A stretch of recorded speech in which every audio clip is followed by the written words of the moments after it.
Hi అండి. Welcome to Rupa Lavanya Swaralahari channel. ఈ ఛానల్లో మీరు వింటున్న కథ నా మొగుడు నాకే సొంతం. ఈ కథని రచించిన వారు రూపా లావణ్య, చదువుతున్నది లహరి రాజశేఖర్. స్టోరీలోకి వెళ్ళబోయే ముందుగా ఈ ఛానల్ని ముందుగా చూస్తున్న వాళ్ళు ఎవరైనా ఉంటే ప్లీజ్ లైక్ చేసి, షేర్ చేసి, సబ్స్క్రైబ్ చేసుకుని మీ సపోర్ట్ ఛానల్కి అందించండి. ఇంకా లేట్ చేయకుండా ఈ స్టోరీలోకి వెళ్ళిపోదాం. హైదరాబాద్లోని బంజారా హిల్స్లో ఒక వీధి. ఆ వీధిలో ఒక రామాలయం. ఆ రోజు శ్రీరామనవమి అవడంతో ఆ వీధిలో వాళ్లే కాకుండా చుట్టుపక్కల ఉన్న వాళ్ళు కూడా రావడంతో ఆ గుడి ప్రాంగణం మొత్తం నిండిపోయింది. ఆ రోజు అక్కడే గుడిలో అన్నదానం కూడా చేస్తున్నారని తెలిసి వంట బాధ కూడా లేకుండా చిన్న పెద్ద కుటుంబాలలో ఉన్న అందరూ అక్కడ ఉండి దేవుడి కళ్యాణం చూస్తూ ఉండిపోయారు. కొంతమంది మొక్కులు చెల్లించుకునే వాళ్ళు గుడి చుట్టూ ప్రదర్శనలు చేస్తూ ఉంటే గుడి వెనుకగా ఒక్కసారి కొంతమంది గుమిగూడారు.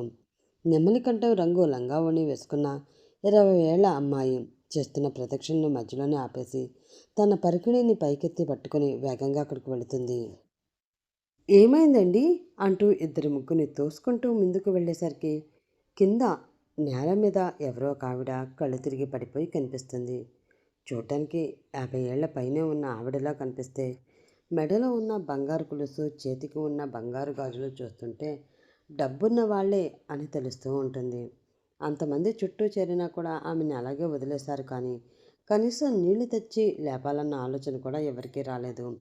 అయ్యో, ఆవిడకి ఏమైంది అంటూ వచ్చిన అమ్మాయి పక్కకు వెళ్ళి గుడిలోకి రాగానే ఎంట్రన్స్లో కాళ్ళు కడుక్కోవడానికి పెట్టిన కుళాయిల దగ్గర నీళ్లు దోసట్లో తీసుకువచ్చి మెల్లిగా వాళ్ళందరినీ తోసుకుంటూ వెళ్ళి ఆవిడ మొహం మీద చిలకరించి కింద కూర్చుని ఆవిడ తలను ఒడిలో పెట్టుకుని మెల్లిగా చెంపల మీద తట్టి లేపుతుంది.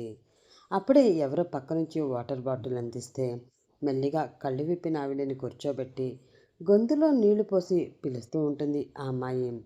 ఆవిడ లేవడంతో మిగిలిన వాళ్ళంతా మళ్ళీ వెళ్ళిపోతూ వాళ్ళ ప్రదక్షిణాలు పూర్తి చేసుకునే పనిలో పడతారు.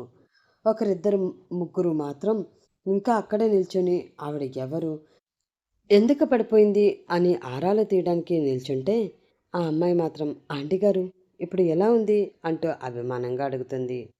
బాగానే ఉందమ్మా, చాలా థ్యాంక్స్ అంటూ ఆవిడ పైకి లెగడానికి ప్రయత్నిస్తే తానే ఆమె భుజం పట్టి పైకి లేపి హెల్ప్ చేస్తుంది. చుట్టూ ఇంకా నిల్చున్న ఉన్నవాళ్ళు ఆవిడ వైపే చూస్తుంటే నాకు బాగానే ఉందండి అని చిన్నగా నవ్వుతూ చెప్తారు ఆవిడ. దాంతో వాళ్ళు కూడా అక్కడ నుంచి వెళ్ళిపోతారు. ఆంటీ, ఇంకాసేపు ఇలానే కూర్చోండి, ఎండ ఎక్కువగా ఉంది కదా అంటూ అప్పటికే టైం 11 దాటుతూ ఉంటే తీక్షణంగా ఉన్న ఎండ దగ్గర నుంచి చెట్టు నీడలోకి తీసుకువచ్చి కూర్చోబెడుతుంది ఆ అమ్మాయి. చాలా థ్యాంక్స్ అమ్మా, ఉదయం నుంచి ఏం తినలేదు కదా, అందుకే కొంచెం నీరసంతో కళ్ళు తిరిగాయి. ఇప్పుడు బాగానే ఉందిలే అంటూ చిన్నగా నవ్వుతారు ఆవిడ. గుండ్రటి మొహానికి కుంకుమతో పెద్ద బొట్టు పెట్టుకుని నిండు ముత్తైదులా కనిపిస్తారు ఆవిడ. నీ పేరేంటమ్మా అని అభిమానంగా అడుగుతారు. నా పేరు శశిరేఖ ఆంటీ. మరి మీ పేరు అని నవ్వుతూ అడుగుతుంది శశి. నా పేరు వసంత శశి. నువ్వు కూడా ప్రదక్షిణలు చేస్తున్నావా? నా కోసం ఆగిపోయావేమో కదా, వెళ్ళమ్మా, ఇప్పుడు నాకు బాగానే ఉంది, వెళ్ళి చెయ్యి.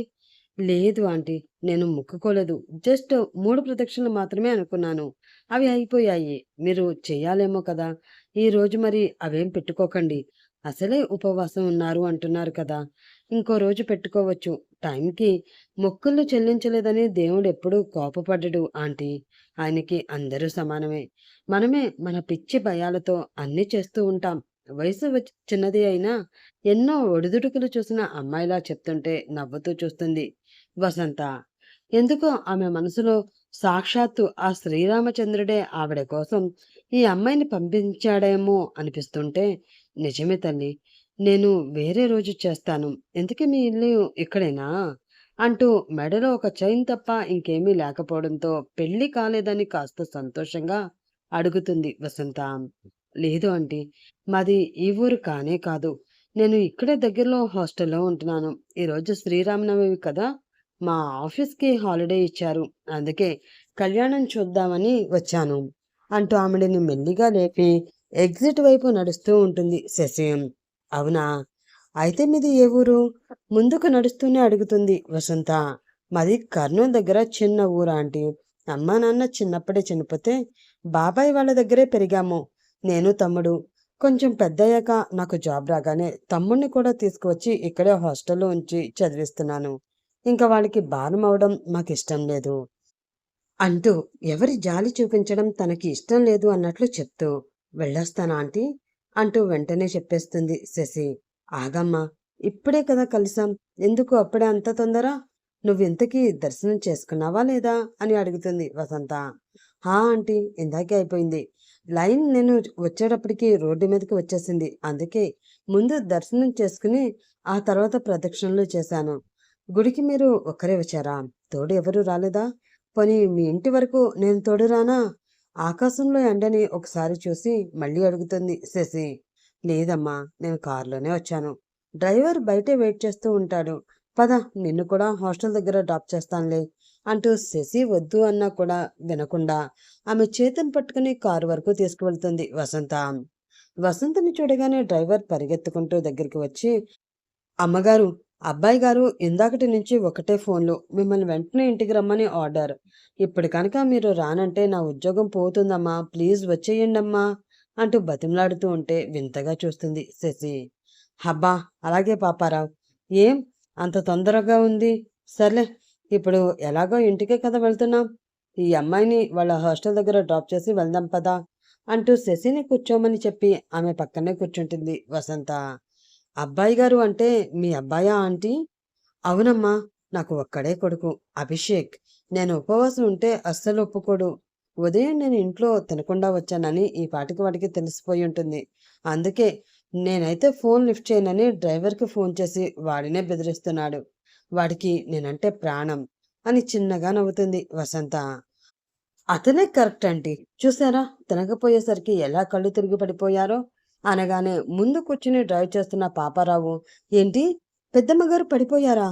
అమ్మో, ఇప్పుడు గాని ఈ విషయం అబ్బాయి గారికి తెలిస్తే నా జాబ్ ఖచ్చితంగా పోతుంది అని మళ్ళీ టెన్షన్ పడుతూ ఉంటాడు. అబ్బా పాపారావు, ఎందుకంత కంగారు? ఈ విషయం నువ్వెక్కడే మర్చిపో. నేను కూడా ఎవరికి చెప్పను, నువ్వు ఎవరికి చెప్పుకో. అమ్మ శశి, అప్పుడప్పుడు మా ఇంటికి రావచ్చు కదా, నాకు కూడా కాలక్షేపంగా ఉంటుంది అంటే నీకు ఇష్టం ఉంటేలే అనగానే, అయ్యో ఆంటీ, అదేంటి అలా అంటారు? తప్పకుండా వస్తాను, కానీ మీ ఇల్లు ఎక్కడో నాకు తెలియదుగా అంటుంది శశి. అయితే ముందు మా ఇంటి దగ్గరికి తీసుకువెళ్ళి చూపించాకే నీ హాస్టల్లో డ్రాప్ చేస్తానులే. పాపారావు, ముందింటికి పోని అని చెప్పి మళ్ళీ శశి కుటుంబం గురించి వాళ్ళ తమ్ముడు గురించి వివరాలన్నీ కనుక్కుంటూ ఉంటుంది వసంత. శశి చాలా నార్మల్గా వాటన్నిటికీ ఆన్సర్ చేస్తున్నా ముందు కూర్చుని డ్రైవ్ చేస్తున్న పాపారావుకి మాత్రం వసంత శశి వివరాలు ఎందుకు కనుక్కుంటూ ఉందో చూచాయిగా అర్థమయ్యి చిన్నగా నవ్వుకుంటూ ఉంటాడు. అమ్మా, ఇల్లు వచ్చేసింది అంటూ ఇల్లు ముందు కారు ఆపగానే, ఇదేరా శశి మా ఇల్లు, ఒకసారి లోపలికి వెళ్దాం, తర్వాత డ్రైవర్ నిన్ను హాస్టల్ దగ్గర డ్రాప్ చేస్తాడులే అంటూ వద్దన్నా వినకుండా శశి చేయి పట్టుకుని ఇంట్లోకి తీసుకువెళ్ళిపోతుంది వసంత. బంజారా హిల్స్లో చాలా కాస్ట్లీ ఏరియా అయినా కూడా సుమారు ఎకరం ప్లేస్లో గార్డెన్, కోట లాంటి ఇల్లు, స్విమ్మింగ్ పూల్, పార్కింగ్ ఏరియాతో చాలా రిచ్గా కనిపిస్తుంది ఆ ఇల్లు. అమ్మో ఆంటీ, మీరు చాలా రిచ్ పర్సన్ కదా, ఇంత పెద్ద ఇల్లు, అది కూడా ఇలాంటి ఏరియాలో ఉందంటే గ్రేట్ అంటుంది శశి చుట్టూ చూసి. అదేం లేదమ్మా, ఏదో ఆ దేవుడి దయ వల్ల అంతా మంచిగా జరిగిపోతుంది. మీ అంకుల్ బిజినెస్ స్టార్ట్ చేస్తే దాన్ని ఇంకో 4 బ్రాంచులకి పెంచి కష్టపడుతున్నాడు నా కొడుకు. అన్నట్లు నీకు వాడిని చూపించలేదు కదా అంటూ మొబైల్ తీసి అందులో తన కొడుకు అభిషేక్ ఫోటోని చూపిస్తుంది వసంత. లోపలికి రాగానే ఎవరూ చెప్పకుండానే పనివాళ్ళు ఇద్దరికి 2 జ్యూస్ గ్లాసులు తీసుకువస్తే మొహమాటంగా తీసుకుని తాగుతూ అభిషేక్ ఫోటో చూస్తూ ఉంటుంది శశి. మీ అబ్బాయి చాలా బాగున్నారంటీ, పెళ్ళయిందా అంటూ అడిగేసరికి గతుక్కోమంటుంది వసంత. లేదమ్మా, లేదు. అప్పుడే వాడికి పెళ్ళేంటి, వాడికి 26 ఇయర్స్ అంతే. కాకపోతే చిన్న ఏజ్లోనే సక్సెస్ఫుల్ బిజినెస్ మ్యాన్గా ఎదిగిపోయాడు అంతే అంటూ కొడుకు గొప్ప చెప్పడం మొదలు పెడుతుంది. కాసేపు చెప్పేసరికి సడన్గా వాచ్లో టైం చూసుకున్న శశి, అయ్యో ఆంటీ, అప్పుడే నేను ఇక్కడికి వచ్చి గంట అయ్యింది, నేను వెళ్ళాలి, లేట్ అయితే మెస్లో భోజనం అంతా అయిపోతుంది, మళ్ళీ నైట్ వరకు నాకేమీ ఉండదు, ఏమనుకోకండి అంటుంటే, అయ్యో! భోజనం గురించి అంత ఇబ్బంది పడతావెందుకమ్మా? దా నాతో పాటు ఇక్కడే తిందువు గాని అనగానే, ఆంటీ ప్లీజ్ ఏమీ అనుకోవద్దు. మీరు రమ్మంటే వస్తాను. మాట్లాడమంటే మాట్లాడతాను. అంతవరకే. కానీ అక్కడి నుంచి ఏమీ ఎక్స్‌పెక్ట్ చేయొద్దు. నేను మీకు ఏమీ ఇవ్వలేను. అలాగే మీ నుంచి ఏమీ తీసుకోలేను. తప్పుగా మాత్రం అనుకోకండి. సరే ఆంటీ. నేను మళ్ళీ వస్తాను. బాయ్ అంటూ నవ్వుతూ వెళ్ళిపోతుంది శశి. తనకి కోడలుగా ఎలాంటి అమ్మాయి అయితే కావాలి అని కోరుకుంటుందో, శశిలో అచ్చం అలాంటి గుణాలే కనిపిస్తూ ఉంటే, కోడలు దొరికిందేమో అన్న నమ్మకంతో దేవుడి దగ్గరికి వెళ్ళి దండం పెట్టుకుని, రామయ్య, ఈరోజు శశిని నువ్వే చూపించావు. ఎలా అయినా నా కొడుకు మనసు మార్చి వాడికి పెళ్లి జరిగేలా నువ్వే చూడాలి అంటూ దండం పెట్టుకుంటుంది వసంత. శశి ఒక సాఫ్ట్వేర్ కంపెనీలో పనిచేస్తూ ఉండడం వల్ల తనకి కేవలం సండే మాత్రమే హాలిడే ఉంటుంది. ఆ రోజు సాయంత్రం అప్పుడప్పుడు వసంత దగ్గరికి వచ్చి గంట సేపు మాట్లాడి టైం స్పెండ్ చేసి వెళ్ళడం ఆమెకి అలవాటుగా మారిపోయింది. ఒకరోజు ఎప్పట్లాగానే వసంత వాళ్ళ ఇంటికి వెళ్ళి, ఆంటీ నేను వచ్చేసా, ఎక్కడున్నారు అని గట్టిగా అరుస్తూ పిలుస్తూ ఉంటే, అయ్యో అమ్మగారు అలా అరవకండి, చిన్నబాబు ఇంట్లోనే ఉన్నారు అంటూ పరిగెత్తుకుంటూ వస్తుంది వంట మనిషి జలజ. అంటే అభిషేక్ గారా? ఆయన ఇంట్లో ఉంటే ఏమైంది? అంటూ తెలియక అమాయకంగా అడుగుతుంది శశి. అదంతే అమ్మా. అబ్బాయి గారి గురించి మీకు తెలియదు కదా! అందుకే అలా అంటున్నారు కానీ, ఒక్కసారి ఆయన్ని చూసి మాట్లాడితే మొత్తం మీకే తెలిసిపోతుంది అని జలజ చెప్తున్నంతలోనే వెనక నుంచి గట్టిగా జలజ అంటూ కోపంగా అరుస్తారు వసంత. ఆ అరుపుతో జలజ భయపడిపోయి మళ్ళీ వంటగదిలోకి పరిగెత్తుకుని వెళ్ళిపోతే, ఏమైందా ఆంటీ? ఎందుకు అంతలా స్ట్రెస్ తీసుకుంటున్నారు? కూర్చోండి ముందు అంటూ శరీరమంతా వణికిపోతున్న వసంతని మెల్లిగా హాల్లోనే ఉన్న సోఫాలో కూర్చోపెడుతుంది శశి. వెంటనే వేగంగా వంటగదిలోకి వెళ్ళి గ్లాస్‌తో నీళ్లు తీసుకువచ్చి తాగిస్తుంది. ఆ నీళ్లు తాగి వసంత మళ్ళీ నార్మల్ అయ్యాక, "ఇప్పుడు చెప్పండి ఆంటీ, అసలెందుకు అంత సీరియస్‌గా అరిచారు?" అని అడుగుతుంది శశి. "శశి, నేను నీతో కొంచెం మాట్లాడాలమ్మా. నేను ఏం మాట్లాడినా, ఏం చెప్పినా పూర్తిగా వింటాను అని నాకు మాట ఇవ్వగలవా?" అంటూ ఒక్కసారిగా శశి చేతులు పట్టుకుని బాధగా అడుగుతుంది వసంత. అయ్యో ఆంటీ! నేనెందుకు వినను? ఏంటో చెప్పండి అంటుంది శశి. ఇక్కడ కాదు, నా రూమ్‌లోకి వెళ్దాం రా అమ్మా! అంటూ గ్రౌండ్ ఫ్లోర్‌లోనే ఉన్న రూమ్‌లోకి తీసుకువెళ్తుంది వసంత. కానీ ఆ ఇల్లు మొత్తం 3 ఫ్లోర్స్‌తో ఉంటే పైకి వెళ్ళడానికి లిఫ్ట్ కూడా ఉంటుంది. అందులో 3 ఫ్లోర్‌లోనే అభిషేక్ ఉంటాడు. ఆ ఫ్లోర్ మొత్తంలో 3 రూమ్స్ ఉంటే అవి మొత్తం అతనే యూజ్ చేసుకుంటూ ఉంటాడు. ఒకటి బెడ్‌రూమ్, ఇంకొకటి జిమ్, ఇంకొకటి ఆఫీస్ రూమ్. ఆ ఫ్లోర్‌లోకి ఎవరికీ వెళ్ళడానికి ఎలో ఉండదు. తానుగా పిలిస్తేనే పని వాళ్ళైనా సరే లిఫ్ట్‌లోకి పైకి వెళ్ళాలి. లేదంటే ground floor, first floor, second floor వరకు మాత్రమే పని వాళ్ళకి పర్మిషన్ ఉంటుంది. ఆవిడ రూమ్‌లోకి తీసుకువచ్చి డోర్ క్లోజ్ చేసి లాక్ చేశాక శశిని చెయ్యి పట్టుకుని తీసుకువెళ్ళి బెడ్ మీద కూర్చోబెడుతుంది వసంత. వసంత మొహంలో కనిపిస్తున్న బాధ, కంగారు శశికి అర్థమవుతూ ఉంటే ఏం చెప్పాలనుకుంటున్నారో విందామని ఆవిడని సూటిగా చూస్తూ ఉంటుంది. శశి, నేనిందాక చెప్పినట్లు నేను చెప్పింది మొత్తం అంతా నువ్వు వింటావు కదా? వింటాను ఆంటీ, చెప్పండి. నాకొక్కడే కొడుకమ్మా. వాడి పేరు అభిషేక్, బిజినెస్ మ్యాన్. అబీస్ పేరుతో ఉన్న కంపెనీస్ అన్నీ మావే. ఆవిడ కొడుకు గురించి పేరు అభిషేక్ బిజినెస్ మ్యాన్ అన్నంత వరకు ఎప్పుడూ మాటల్లో చెప్తారు వసంత. అంతవరకే తెలుసు శశికి. కానీ ఈరోజు అబీస్ పేరుతో ఉన్న కంపెనీలన్నీ వాళ్ళవి అనడంతో ఒక్కసారిగా షాక్ తింటుంది శశి. ఎందుకంటే ఒకసారి ఆ కంపెనీకి ఇంటర్వ్యూ కోసం వెళ్తుంది. కానీ అక్కడ అడిగే క్వశ్చన్స్ అన్నీ చాలా టఫ్‌గా ఉంటాయి. అందులో సెలెక్ట్ అయితే కెరీర్‌లో వెనక్కి చూసుకోనక్కర్లేదు అని చాలామంది చెప్పగా తను కూడా వింటుంది. కానీ తనకి అదృష్టం లేక అప్పుడు సెలెక్ట్ అవ్వనే లేదు. ఏంటంటే అబీస్ కంపెనీస్ అన్నీ మీవా? అవునమ్మా! నీకు తెలుసా? తెలుసా అంటే పేర్లు మాత్రం తెలుసు ఆంటీ. ఇంతకీ మీరు ఎందుకు అంత కంగారుగా ఉన్నారు? అంతా చెప్తాను కానీ, నువ్వు నాకు బాగా నచ్చావు శశి. అందుకే నేను ఓపెన్‌గా అడుగుతున్నాను. నువ్వు నా కొడుకుని పెళ్లి చేసుకుని నా కోడలుగా వస్తావా? అని అడగంగానే శశికి నోట్లోంచి మాటే రాదు. కళ్ళు పెద్దవి చేసుకుని ఆశ్చర్యంగా చూస్తూ ఉండిపోతుంది. శశి, నిన్నేనమ్మా. ఏమైంది? ఏమైంది? అని సింపుల్‌గా అడుగుతారేంటి ఆంటీ? మీరు ఏం అడిగారో అసలు మీరు మీకు అర్థమవుతుందా? అర్థమవుతుంది శశి. మొదటిసారి నిన్ను చూసినప్పుడే నాకు బాగా నచ్చావు. అందుకే నీతో పరిచయం పెంచుకున్నాను. అలా అని అదంతా నా ప్లాన్ అని మాత్రం అనుకోకు. నిజంగానే నీ గురించి నేనేమీ కనుక్కోలేదు. ఇప్పుడు కూడా నువ్వు చెప్పిన విషయాలు మాత్రమే నాకు తెలుసు. అయినా కూడా మనస్ఫూర్తిగా అడుగుతున్నాను. నా కొడుకుని పెళ్లి చేసుకుంటావా? చాలా ఆప్యాయంగా, ప్రేమగా అడుగుతుంది వసంత. ఆంటీ, అసలు నేను మీ అబ్బాయిని చూడను కూడా లేదు. అంటే ఫోటోలో చూశాను అంతే. బయట నాకు పరిచయం లేదు. అలాంటిది మీ అబ్బాయిని పెళ్లి చేసుకోమని ఎలా అడుగుతారు? నాకు అతని గురించి ఏమీ తెలియకుండా చేసుకుంటారో లేదో ఎలా చెప్పగలను? శశికి ఎందుకో కంగారుగా అనిపిస్తుంది. అంతే కదా! నీకు వాడితో బయట ఎక్కడైనా కలిసేలా చేస్తాను. మీరిద్దరూ కూర్చొని మాట్లాడుకోండి.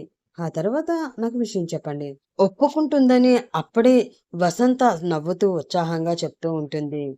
అదంతా సరే కానీ ఇంత సడన్‌గా ఇలా ఎందుకు అడుగుతున్నారు? అదంతా ఇప్పుడు నేను నీకు చెప్పలేనమ్మా. కానీ ప్లీజ్ ఒక్కసారి నా కోసం అభితో మాట్లాడు. నీకు ఓకే అంటే మాత్రం వెంటనే చెప్పేయి. నీలాంటి కూతురు ఉండుంటే బాగుంటుంది అని రోజు ఫీల్ అవుతానమ్మా. అదే నువ్వే నా కోడలిగా వస్తే ఈ జీవితం మొత్తం ఎంత సంతోషంగా ఉంటుందో కాస్త ఆలోచించు. అనగానే శశికి కూడా ఏం మాట్లాడాలో అర్థం కాదు. ఎందుకంటే తనకి కూడా వసంత చాలా బాగా నచ్చేసింది. అమ్మలేని లోటు వసంత వచ్చాక తీరనట్లే అనిపిస్తుంది. ఎంతమంది ఫ్రెండ్స్ ఉన్నా ఎందుకో ఎవరికీ దగ్గర కాలేక తన మనసులో ఉన్న విషయాలు, మాటలు, జోక్స్ సరదాగా మాట్లాడుకోవడం అన్నీ కొన్ని వారాలుగా వసంతతోనే చేస్తూ చాలా దగ్గరైపోయింది శశి. అందుకే వెంటనే నో చెప్పలేక, అలాగే ఆంటీ, ఒకసారి మీ అబ్బాయితో నేను మాట్లాడి మీకు ఏ విషయం చెప్తాను. కానీ మీరు తప్పుగా అనుకోను అంటే అప్పుడే మీరు నేను కోడలు అంటూ ఫిక్స్ అవ్వకండి. ఆయన నాకు నచ్చితేనే ఏదైనా. లేదంటే మీకు ఓపెన్‌గా చెప్పేస్తాను అంటుంది శశి. అలాగే శశి, నీ ఇష్టం. కానీ నా అభి నీకు ఖచ్చితంగా నచ్చుతాడు. నాకు ఆ నమ్మకం పూర్తిగా ఉంది. ఆవిడ అంత కాన్ఫిడెంట్‌గా చెప్తుంటే శశి కూడా కాదు అని గట్టిగా చెప్పలేకపోతుంది. పైగా ఇన్ని వారాల వాళ్ళ పరిచయంలో వచ్చిన ప్రతిసారి వాళ్ళ కబుర్లలో సగం కంటే ఎక్కువ వసంత అభి గురించే చెప్పేవారు. చిన్నప్పుడు అభి ఎలా అల్లరి చేసేవాడో దగ్గర నుంచి స్టార్ట్ చేసి కాలేజీ లైఫ్ ప్రెజెంట్ ఏం చేస్తున్నాడు అన్నీ చెప్తూ ఉంటే తెలియకుండానే శశి ఊహల్లో అభి రూపం ముద్రపడిపోతుంది. అలాగే ఆంటీ, మీకు కోడలుగా ఈ ఇంటికి త్వరగా వచ్చేసి మీతో లైఫ్ లాంగ్ ఇలాగే హ్యాపీగా ఉండాలి అని నేను కూడా మనస్ఫూర్తిగా కోరుకుంటున్నాను అంటూ చిన్నగా సిగ్గుపడుతూ చెప్పి అక్కడి నుంచి వెళ్ళిపోతుంది శశి. శశి గేటు దాటి వెళ్ళగానే వసంత గారి భర్త పురుషోత్తం గారు వసంత రూంలోకి వెళ్ళి ఆ అమ్మాయితో ఏం మాట్లాడావు అని అడుగుతారు గంభీరంగా. ఆవిడ కళ్ళల్లో కనిపిస్తున్న సంతోషమే చెప్తూ ఉంటుంది శశి అభిని కలవడానికి ఒప్పుకుంది అని. వసంత, నాకెందుకో నువ్వు తప్పు చేస్తున్నావు అనిపిస్తుంది. దీనికన్నా నువ్వు ఆ అమ్మాయికి నిజం చెప్పేయడమే మంచిది అంటారు పురుషోత్తం. మీకేమీ తెలీదు, ఊరుకోండి. 100 అబద్ధాలాడైనా ఒక పెళ్లి చేయమంటారు. నేను ఆడే అబద్ధం కూడా వాళ్ళిద్దరి మంచి కోసమే అని మీకు కూడా తెలుసు కదా!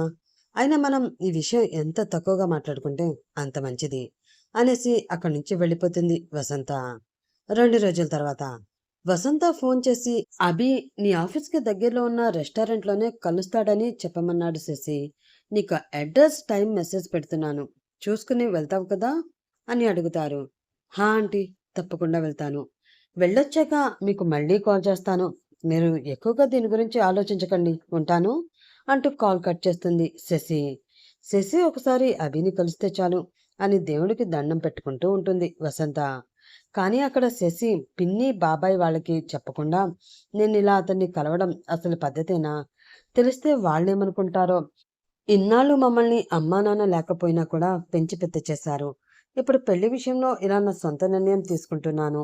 ఏమవుతుందో అని మనసులోనే మదన పడుతూ ఉంటుంది శశి. వసంత చెప్పినట్లే ఈవినింగ్ 5:00కి తన ఆఫీస్కి దగ్గరలో ఉన్న రెస్టారెంట్కి వెళ్ళి అభి కోసం వెయిట్ చేస్తూ ఉంటుంది శశి.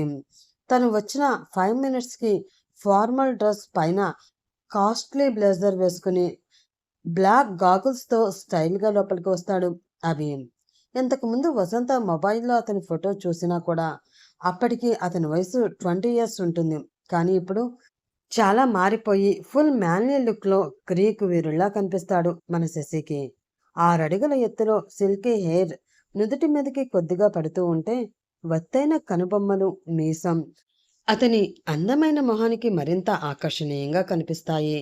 గాగుల్స్ తీసి రెస్టారెంట్లో ఉన్న వాళ్ళందరినీ ఒకసారి చూశాడు అభి. అతని కళ్ళు అనుకోకుండా శశి దగ్గరికి వచ్చి ఆగుతాయి. అతని కనుబొమ్మలు ముడిచి చూస్తూ ఉంటే చేతిని పైకెత్తి తానే శశి అన్నట్లు సైగ చేసి పిలుస్తుంది శశి. దగ్గరికి వెళ్ళి చిన్నగా నవ్వుతూ హాయ్ అంటూ ఆమెకి ఆపోజిట్గా ఉన్న చైర్లో కూర్చుంటాడు అభి. హాయ్ అంటూ శశి కూడా మొహమాటంగా పలకరిస్తుంది. మీ పేరు శశి కదా అని అడుగుతాడు అభి. అవునండి, నా పేరు శశి అంటుంది. కానీ అభి వాయిస్లో బేస్కి, పర్సనాలిటీకి తగ్గ గొంతే ఈయనది అని అనుకోకుండా ఉండలేకపోతుంది మనసులో. ఓకే, ఏదైనా ఆర్డర్ చేద్దామా అని అడుగుతాడు. హా, నాకు ఒక కాఫీ అంటుంది చిన్నగా. ఓకే అంటూ బేరర్ అని పిలిచి శశికి ఒక కాఫీ చెప్తే తనకి ఒక టీ చెప్తాడు. ఓహో, అయితే ఇతను టీ తాగుతారన్నమాట. నాకేమో కాఫీ అంటే పిచ్చి. చూడాలి ఫ్యూచర్లో మా ఇద్దరి ఇష్టాలు ఎలా కలుస్తాయో. అయినా శశి, అదేంటి అప్పుడే టీ కాఫీల కోసం స్టార్ట్ చేసి ఎక్కడికో ఆలోచిస్తున్నావు? అంత ఫాస్ట్ వద్దమ్మా, తగ్గు. అక్కడ కోటేశ్వరుడు, నీకు దిక్కు దివానం కూడా లేదు అంటూ క్షణాల్లోనే మనసు హెచ్చరిస్తే మళ్ళీ మామూలుగా సర్దుకొని కూర్చుంటుంది శశి. మీ గురించి మా అమ్మ అంతా చెప్పింది. నాకోకే అంటూ రాగానే ఒక్క మాటలో ఏమీ అడగకుండానే చెప్పేసేసరికి షాక్ అవుతుంది శశి. నిజంగా మీకు ఓకేనా అంటూ మళ్ళీ అడిగేసరికి అవును, ఏం మీకు ఓకే కదా అని డైరెక్ట్గా అడిగేస్తాడు అభి. ఆహా, అలా అని కాదు. అంటే మనం ఇప్పుడే కదా పరిచయం అయ్యాం, అందుకని. పరిచయాలేముంది, దానికి ఇంకా చాలా టైం ఉంది కదా, కావలసినంత టైం తీసుకోవచ్చు అని చిన్నగా నవ్వి కాల్ వస్తుంటే ఎక్స్క్యూజ్ మీ అంటూ మొబైల్ తీసుకుని పక్కకు వెళ్తాడు. వెనక్కి తిరిగి ఉన్న అతన్ని అలా చూస్తూ ఉండిపోతుంది శశి. నిజంగా అదంతా తన అదృష్టమేనా, లేకపోతే అనుకోకుండా గుడిలో వసంత ఆంటీ కలవడం ఏంటి, ఏరి కోరి తనతోనే వాళ్ళ అబ్బాయి పెళ్లి గురించి మాట్లాడడం ఏంటి, అభికి కూడా ఓకే అంటూ ఒక్క మాటలో చెప్పడం ఏంటి అంటూ నమ్మలేక అలా చూస్తూ ఉంటే మేడం, కాఫీ అంటూ తన ముందు కాఫీ కప్ పెట్టేసి ఇంకో టీ కప్ని అవతల వైపు పెట్టి బ్యారర్ వెళ్ళిపోతాడు. అయ్యో, అభిగారి టీ మళ్ళీ చల్లగా అయిపోతుంది, పిలిస్తేనే బెటర్ అని అభిగారు అని పిలవగానే వెనక్కి తిరిగి 1 మినిట్ అంటూ ఫింగర్ చూపించి మళ్ళీ అటువైపు తిరిగి సీరియస్గా కాల్ మాట్లాడుతూ ఉంటాడు.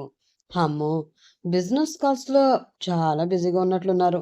రేపు పెళ్ళయ్యాక కూడా ఇంతే బిజీగా ఉంటే నాకు ఎలా ఆయనతో టైం స్పెండ్ చేయడం అవుతుంది? అయినా అదంతా వసంత ఆంటీ చేసుకుంటుంది అని అప్పుడే కలలో ఏదో ఊహించేస్తూ సిగ్గుపడిపోతూ నవ్వుకుంటూ ఉంటుంది శశి. అభి కాల్ మాట్లాడి వచ్చి టీ తాగుతూ ఆర్ యు ఓకే అని అడుగుతాడు. Yeah, I am okay, why? Nothing, మీలో మీరే అలా నవ్వుకుంటూ ఉంటే అడిగాను. It's okay, if you don't mind. నేను అర్జెంటుగా వెళ్ళాలి, కాల్స్ కంటిన్యూగా వస్తూనే ఉన్నాయి. మళ్ళీ మనం మీట్ అవుదామా? మీరు మనిద్దరం కలిసిన విషయం మా అమ్మకి చెప్పేస్తారా ప్లీజ్ అంటూ రిక్వెస్టింగ్గా అడిగి అంత వేడిగా ఉన్న టీని కూడా 2 గుక్కల్లో తాగేసి అక్కడ పెట్టి బిల్ కూడా పే చేసి శశి ఓకే అనడంతో హడావిడిగా అక్కడ నుంచి వెళ్ళిపోతాడు అభి. అభి వెళ్ళగానే శశి వసంతకి కాల్ చేసి మాట్లాడుతుంది. అమ్మయ్య, అభి కలిశాడా? ఇంతకీ నీకు నచ్చాడా లేదా? కాయా పండా కోడలి పిల్ల అని నవ్వుతూ అడుగుతుంటే ఇక్కడ శశిలో సిగ్గు మరింత ఎక్కువైపోతుంది.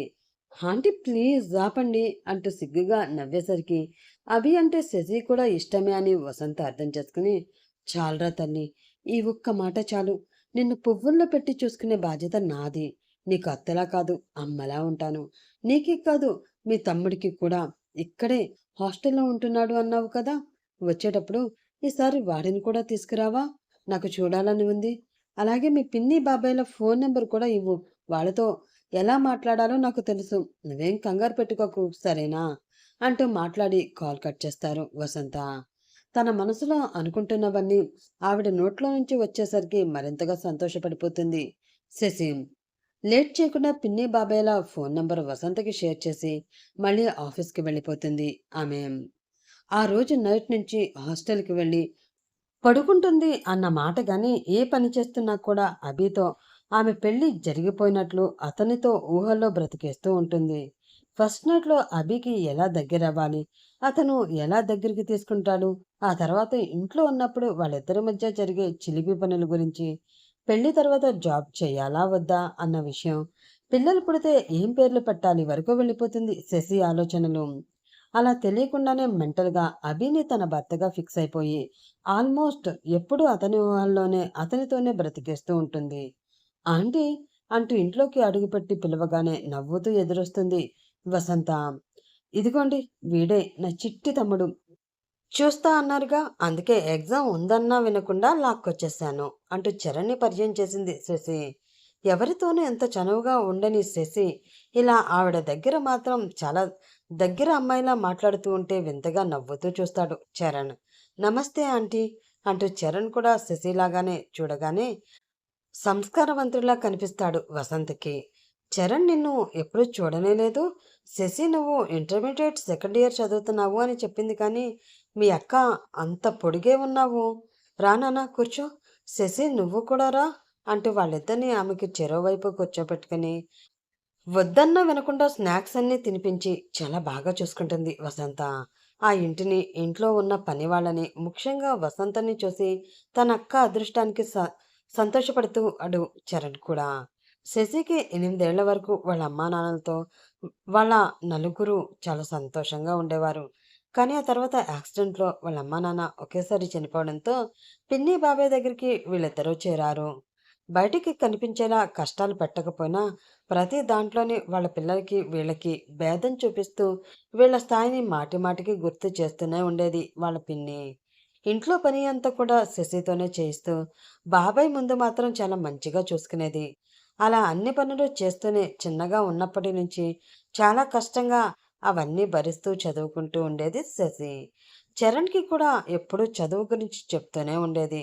అందుకే ఈరోజు ఇద్దరు ఈ స్థాయిలో ఉన్నారు. కనీసం పెళ్ళయ్యాక అయినా వాళ్ళ అక్క కోటీశ్వరుల కోడలిగా మహారాణిలా బ్రతుకుతుందన్న ఆశతో చరణ్ మొహం అప్పటికే వెలిగిపోతూ ఉంటుంది. మీరు నిజంగా చాలా మంచివారా ఆంటీ. జస్ట్ గుడిలో పరిచయమైన మా అక్కని మీ అబ్బాయికి పెళ్లి కోసం అడిగారు. మీలాగా ఇంకెవరూ ఉండరేమో అంటాడు చరణ్ ఎమోషనల్గా. అదేం లేదు నాన్న. మీ అక్క నాకు బాగా నచ్చింది. నాకు కోడలుగా వస్తే జీవితాంతం నా కూతురులా చూసుకోవచ్చని చిన్న ఆశ. ఇక నుంచి మీ ఇద్దరు కూడా నా పిల్లలే. మీకు ఏం కావాలన్నా ఇక నుంచి నన్నే అడగాలి. అక్కని మాత్రం కాదు. సరేనా అంటూ వద్దన్నా వినకుండా తన క్రెడిట్ కార్డ్ తీసి చరణ్ చేతిలో పెడుతుంది వసంత. చరణ్ వద్దంటూ ఇచ్చేస్తూ ఉంటే, ఇంతకు ముందు మన మధ్య ఏ బంధం లేదు కాబట్టి ఊరుకున్నాను శశి. కానీ ఇప్పుడు అలా కాదు. మీ ఇద్దరి మీద నాకు ఆ మాత్రం హక్కు ఉంటుంది. కాదనొద్దు. ఇక నుంచి మీ ఇద్దరి పూర్తి బాధ్యత నాదే అంటూ ఇద్దరికీ తలపై చేయి వేసి సంతోషంగా చెప్తుంటే ఆవిడ చూపిస్తున్న ప్రేమని వీళ్ళు కూడా కాదనలేకపోతారు. కాసేపుండి మళ్ళీ చరణ్ శశి వెళ్ళిపోతే అదే వారంలో ఎలా అయినా శశి వాళ్ళ పిన్ని బాబాయ్లతో మాట్లాడాలని గట్టిగా ఫిక్స్ అవుతుంది వసంత. ఇంకా లేట్ చేస్తే శశికి నిజం తెలిసిపోవచ్చు. లేదంటే అభికైనా అనుమానం వచ్చి గొడవ పెట్టొచ్చు. ఆ రెండిట్లో ఏది జరిగినా మళ్ళీ అంతా మొదటికే వస్తుంది. అందుకే ఆలస్యం అమృతం విషయం అంటారు. కాబట్టి పెళ్లిని వీలైనంత వేగంగా జరిపించాలని అనుకుంటుంది వసంత. అనుకున్నట్లే అదే వారంలో పురుషోత్తమని తీసుకుని శశి చరణ్తో వాళ్ళ ఊరు వెళ్తుంది వసంత. అప్పటికే ఒకసారి ఫోన్లో మాట్లాడి విషయాన్ని చూచాయిగా చెప్పి ఇప్పుడు సంబంధం ఖాయం చేసుకోవడానికి డైరెక్ట్గా వెళ్తారు. మొదట ఆశ్చర్యపోయినా ఆ తర్వాత అదంతా శశి అదృష్టం అనుకుంటూ వీళ్ళ సంబంధానికి ఓకే చెప్పేస్తారు శశి వాళ్ళ బాబాయ్. వాళ్ళ పిన్నికి మాత్రం కాస్త అసూయగానే ఉంటుంది. కానీ వేరే చేసేదేం లేక నవ్వుతూనే వాళ్ళందరికీ మర్యాదలు చేస్తూ ఉంటుంది. అలా మొత్తంగా మాట్లాడి నెల రోజుల్లోపే పెళ్లి డేట్ ఫిక్స్ చేస్తుంది వసంత. వద్దన్నా కూడా బలవంతంగా శశిని చరణ్ని తీసుకువెళ్ళి షాపింగ్ చేయించి వాళ్ళ పిన్ని బాబాయిలకి కూడా బట్టలు కొంటుంది. పెళ్లి ఖర్చులు మొత్తం వాళ్ళవే అని ముందే చెప్తుంది కాబట్టి హైదరాబాద్లోనే చాలా గ్రాండ్గా ఫంక్షన్ హాల్ బుక్ చేసి అందరినీ పిలిచి అంగరంగ వైభవంగా జరిపిస్తూ ఉంటుంది. నువ్వు ఇప్పుడు మా ఇంటి కోడలివి. దేనిలోనూ తక్కువగా కనిపించకూడదు. ఎన్నాళ్ళు అంటే మొహమాటానికి నువ్వేమన్నా కూడా ఓకే అన్నాను. ఇక నుంచి అలా కుదరదు. నువ్వు నా కోడలివి. వసంత కోడలు అంటే ఎలా ఉండాలి అంటూ గోల్డ్ డైమండ్స్ అన్నిటితో నగలు కొని శశి ఒళ్ళంతా నింపేస్తుంది వసంత. శశికి మేకప్ చేయడానికి ముంబై నుంచి స్పెషల్గా ఒక బ్యూటీషియన్ని, ఒక టీంని కూడా రప్పిస్తుంది వసంత. అలా అన్నీ చేస్తుంటే శశికి ఏదోలా ఉంటుంది. కానీ వసంత మాటని కాదనలేక అన్నిటికీ సరే అంటుంది. పెళ్లికి ఒకరోజు ముందు వస్తే చాలు అంటూ ముందే శశి వాళ్ళ పిన్ని బాబాయ్కి చెప్పడం వల్ల అలాగే వస్తారు వాళ్ళు. మామూలుగా అయితే అన్ని పనులు పెళ్లికూతురు తరపు వాళ్ళే చూసుకోవాలి. కానీ ఇక్కడ చివరి నిమిషంలో తాళి కట్టే ముందు మాత్రమే వాళ్ళ పిన్ని బాబాయ్ వస్తారు. మొత్తం అన్నిటినీ వసంత పురుషోత్తం గారే చూసుకుంటూ ఉంటారు. అటు అబ్బాయి తరపు నుంచి జరగవలసినవి, అమ్మాయి తరపు నుంచి జరగవలసిన సాంప్రదాయాలన్నీ వసంత దగ్గరుండి చూసుకుంటూ ఉంటుంది. కేవలం కాళ్ళు కడిగి కన్యాదానం చేయడానికి మాత్రమే వాళ్ళు పిన్ని బాబాయ్ని రమ్మన్నట్లు అనిపిస్తుంది వాళ్ళకి. పురుషోత్తం అలాగే అభి ఇద్దరు సిటీలోనే టాప్ బిజినెస్ మ్యాన్స్ కాబట్టి మిగతా అందరూ బిజినెస్ మ్యాన్లు కూడా వీళ్ళ పెళ్లికి అటెండ్ అవుతారు. కలలో కూడా ఊహించినంత మంది తన పెళ్లికి వచ్చి ఆశీర్వదిస్తూ ఉంటే శశికి ఇంకా అదంతా నిజమా కళ అన్నట్లు ఉంటుంది. కాకపోతే చివరి నిమిషం వరకు అభి తనతో మాట్లాడతాడేమో అని ఎదురు చూస్తూ ఉంటుంది. కానీ పెళ్లికి లీవ్ పెట్టడం కోసం ముందే వర్క్ మొత్తం కంప్లీట్ చేసే పనిలో బిజీగా ఉన్నాడని వసంత చెప్పడంతో ఇంకేం అనలేకపోతుంది. అన్ని ఘట్టాలు సాంప్రదాయబద్ధంగా జరిగాక చివరిగా కాళ్ళు కడిగి కన్యాదానం చేసే ఘట్టం కూడా వస్తుంది. శశిని పక్కన కూర్చోబెట్టుకుని వాళ్ళ పిన్ని బాబాయ్ అభి కాళ్ళు కడుగుతారు.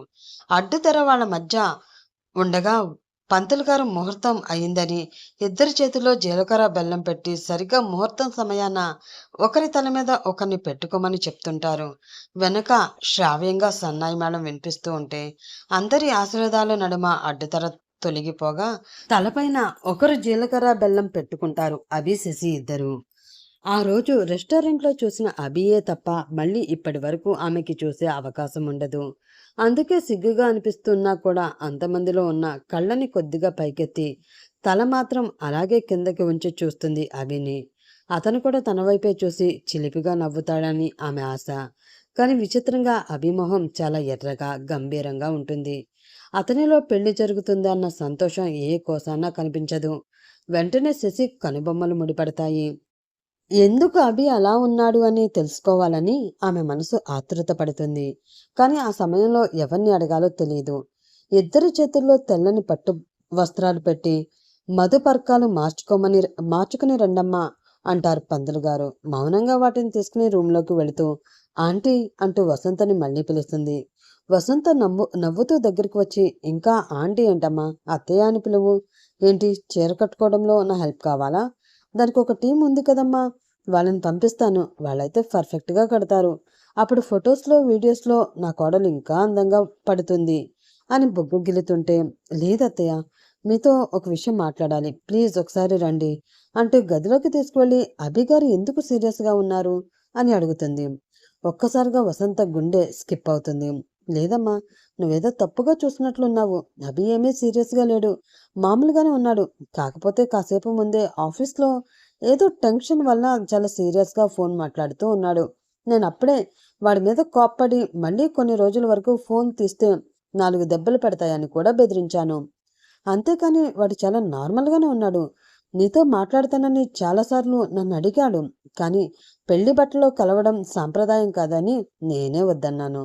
ఇంకెంత, కాసేపే మీ ఇద్దరు జన్మలోనే విడిపోనంత బంధాన్ని ముడివేసుకుంటున్నారుగా, ఇక జీవితాంతం మీ ముచ్చట్లతోనే కాలం గడిపేద్దరు. కానివ్వండి, తొందరగా రెడీ అయ్యిరా శశి, ఎటువంటి అనుమానాలు పెట్టుకోకు, నా మీద నమ్మకం ఉంచు అంటూ నవ్వుతూ చెప్పి వెళ్ళిపోతుంది వసంత. వసంత మీద నమ్మకంతో అభి గురించి తానే ఎక్కువగా ఆలోచిస్తుందేమో అనుకుంటూ మళ్ళీ సంతోషంగా మధుపర్కాలను కట్టుకుని బయటకు వస్తుంది శశి. సూత్రాలకి ఆమెతో పూజ చేయించి మండపంలోనే కాకుండా మొత్తం వచ్చిన అందరి దగ్గర కూడా ఆ సూత్రాలని మెడలో పెట్టి అందరి ముత్తైదుల ఆశీర్వాదాన్ని పొందాక తీసుకువచ్చి ముహూర్తం టైం అయ్యాక అభి చేతిలో పెడతారు పంతులు గారు. దించిన తల ఎత్తకుండానే ఓరగా అభినే చూస్తూ తన అదృష్టానికి మురిసిపోతూ ఉంటుంది శశి. వాళ్ళని అలా చూసి చరణ్ వాళ్ళ బాబాయ్ కూడా సంతోషిస్తూ ఉంటే, వాళ్ళ పిన్ని మాత్రం పైకి నవ్వుతూ లోలోపలే ఈర్ష్యగా రగిలిపోతూ ఉంటుంది. కారణం, ఆవిడకి కూడా ఒక కొడుకు, కూతురు ఉన్నారు. కూతురికి కూడా శశి వయసే ఉంటుంది. తనకింకా పెళ్లి కాలేదు. అమ్మా నాన్న లేని శశికి ఎంత మంచి సంబంధం వస్తే, తన కూతురికి ఇంకా మంచి సంబంధం రావాలి అని, అసలు వస్తుందా అని ఆమె బాధ. ఆ బాధ కాస్త శశి మీద అసూయగా మారుతుంది. చిన్నప్పుడు చాలాసార్లు తన కూతురు శశి చేతిలో ఉన్న బొమ్మని లాక్కుంటే శశి ఏడ్చేది. అప్పుడు వచ్చి, అమ్మా నాన్న లేని అనాథవి, నీకెందుకే బొమ్మలు, నోరు మూసుకునుండు అంటూ ప్రతి దాంట్లోనూ కూడా శశిని తిడుతూనే ఉండేది. అలాంటి దానికి ఇప్పుడు ఇంత మంచి సంబంధం అనేది మింగుడు పడట్లేదు. చూస్తుండగానే అన్ని తంతులు పూర్తయి ఆశీర్వాదాలు కూడా తీసుకున్నాక అప్పగింతలు మొదలు పెడతారు. పేరుకి అప్పగింతలు గాని శశి మొహంలో కొంచెం కూడా విచారం అనేది లేదు. తన కొత్త జీవితాన్ని ఊహించుకుంటూ, రాబోయే సంతోషాలను గుర్తు చేసుకుంటూ నవ్వుతూనే వడిబియ్యం తీసుకుని తన పిన్ని బాబాయిలకి వీడ్కోలు చెప్పి చరణ్తో సహా అత్తవారింటికి బయలుదేరుతుంది శశి. కారులో అభి శశి పక్కనే కూర్చున్నా కూడా ఒకరితో ఒకరు మాట్లాడుకోరు. అతను మాట్లాడతాడేమో అని ఎదురు చూస్తూ ఉంటుంది శశి. ముందు మాట్లాడాలి అంటే ఎక్కడో ఏదో మూల సిగ్గు బిడియం ఆమెని ఆపేస్తూ ఉంటాయి. చూస్తుండగానే ఇల్లు వచ్చేస్తుంది. నిట్టూరుస్తూ కిందకి దిగి అతనితో పాటు గృహప్రవేశం చేసి ఇంట్లో దీపం వెలిగించి ఆ ఇంటి నిజంగానే మహాలక్ష్మిగా అడుగు పెడుతుంది శశి. బయటికి వచ్చి అభి కోసం చూస్తే ఎక్కడా కనిపించడు. ఏంటక్క, బావగారి కోసం చూస్తున్నావా?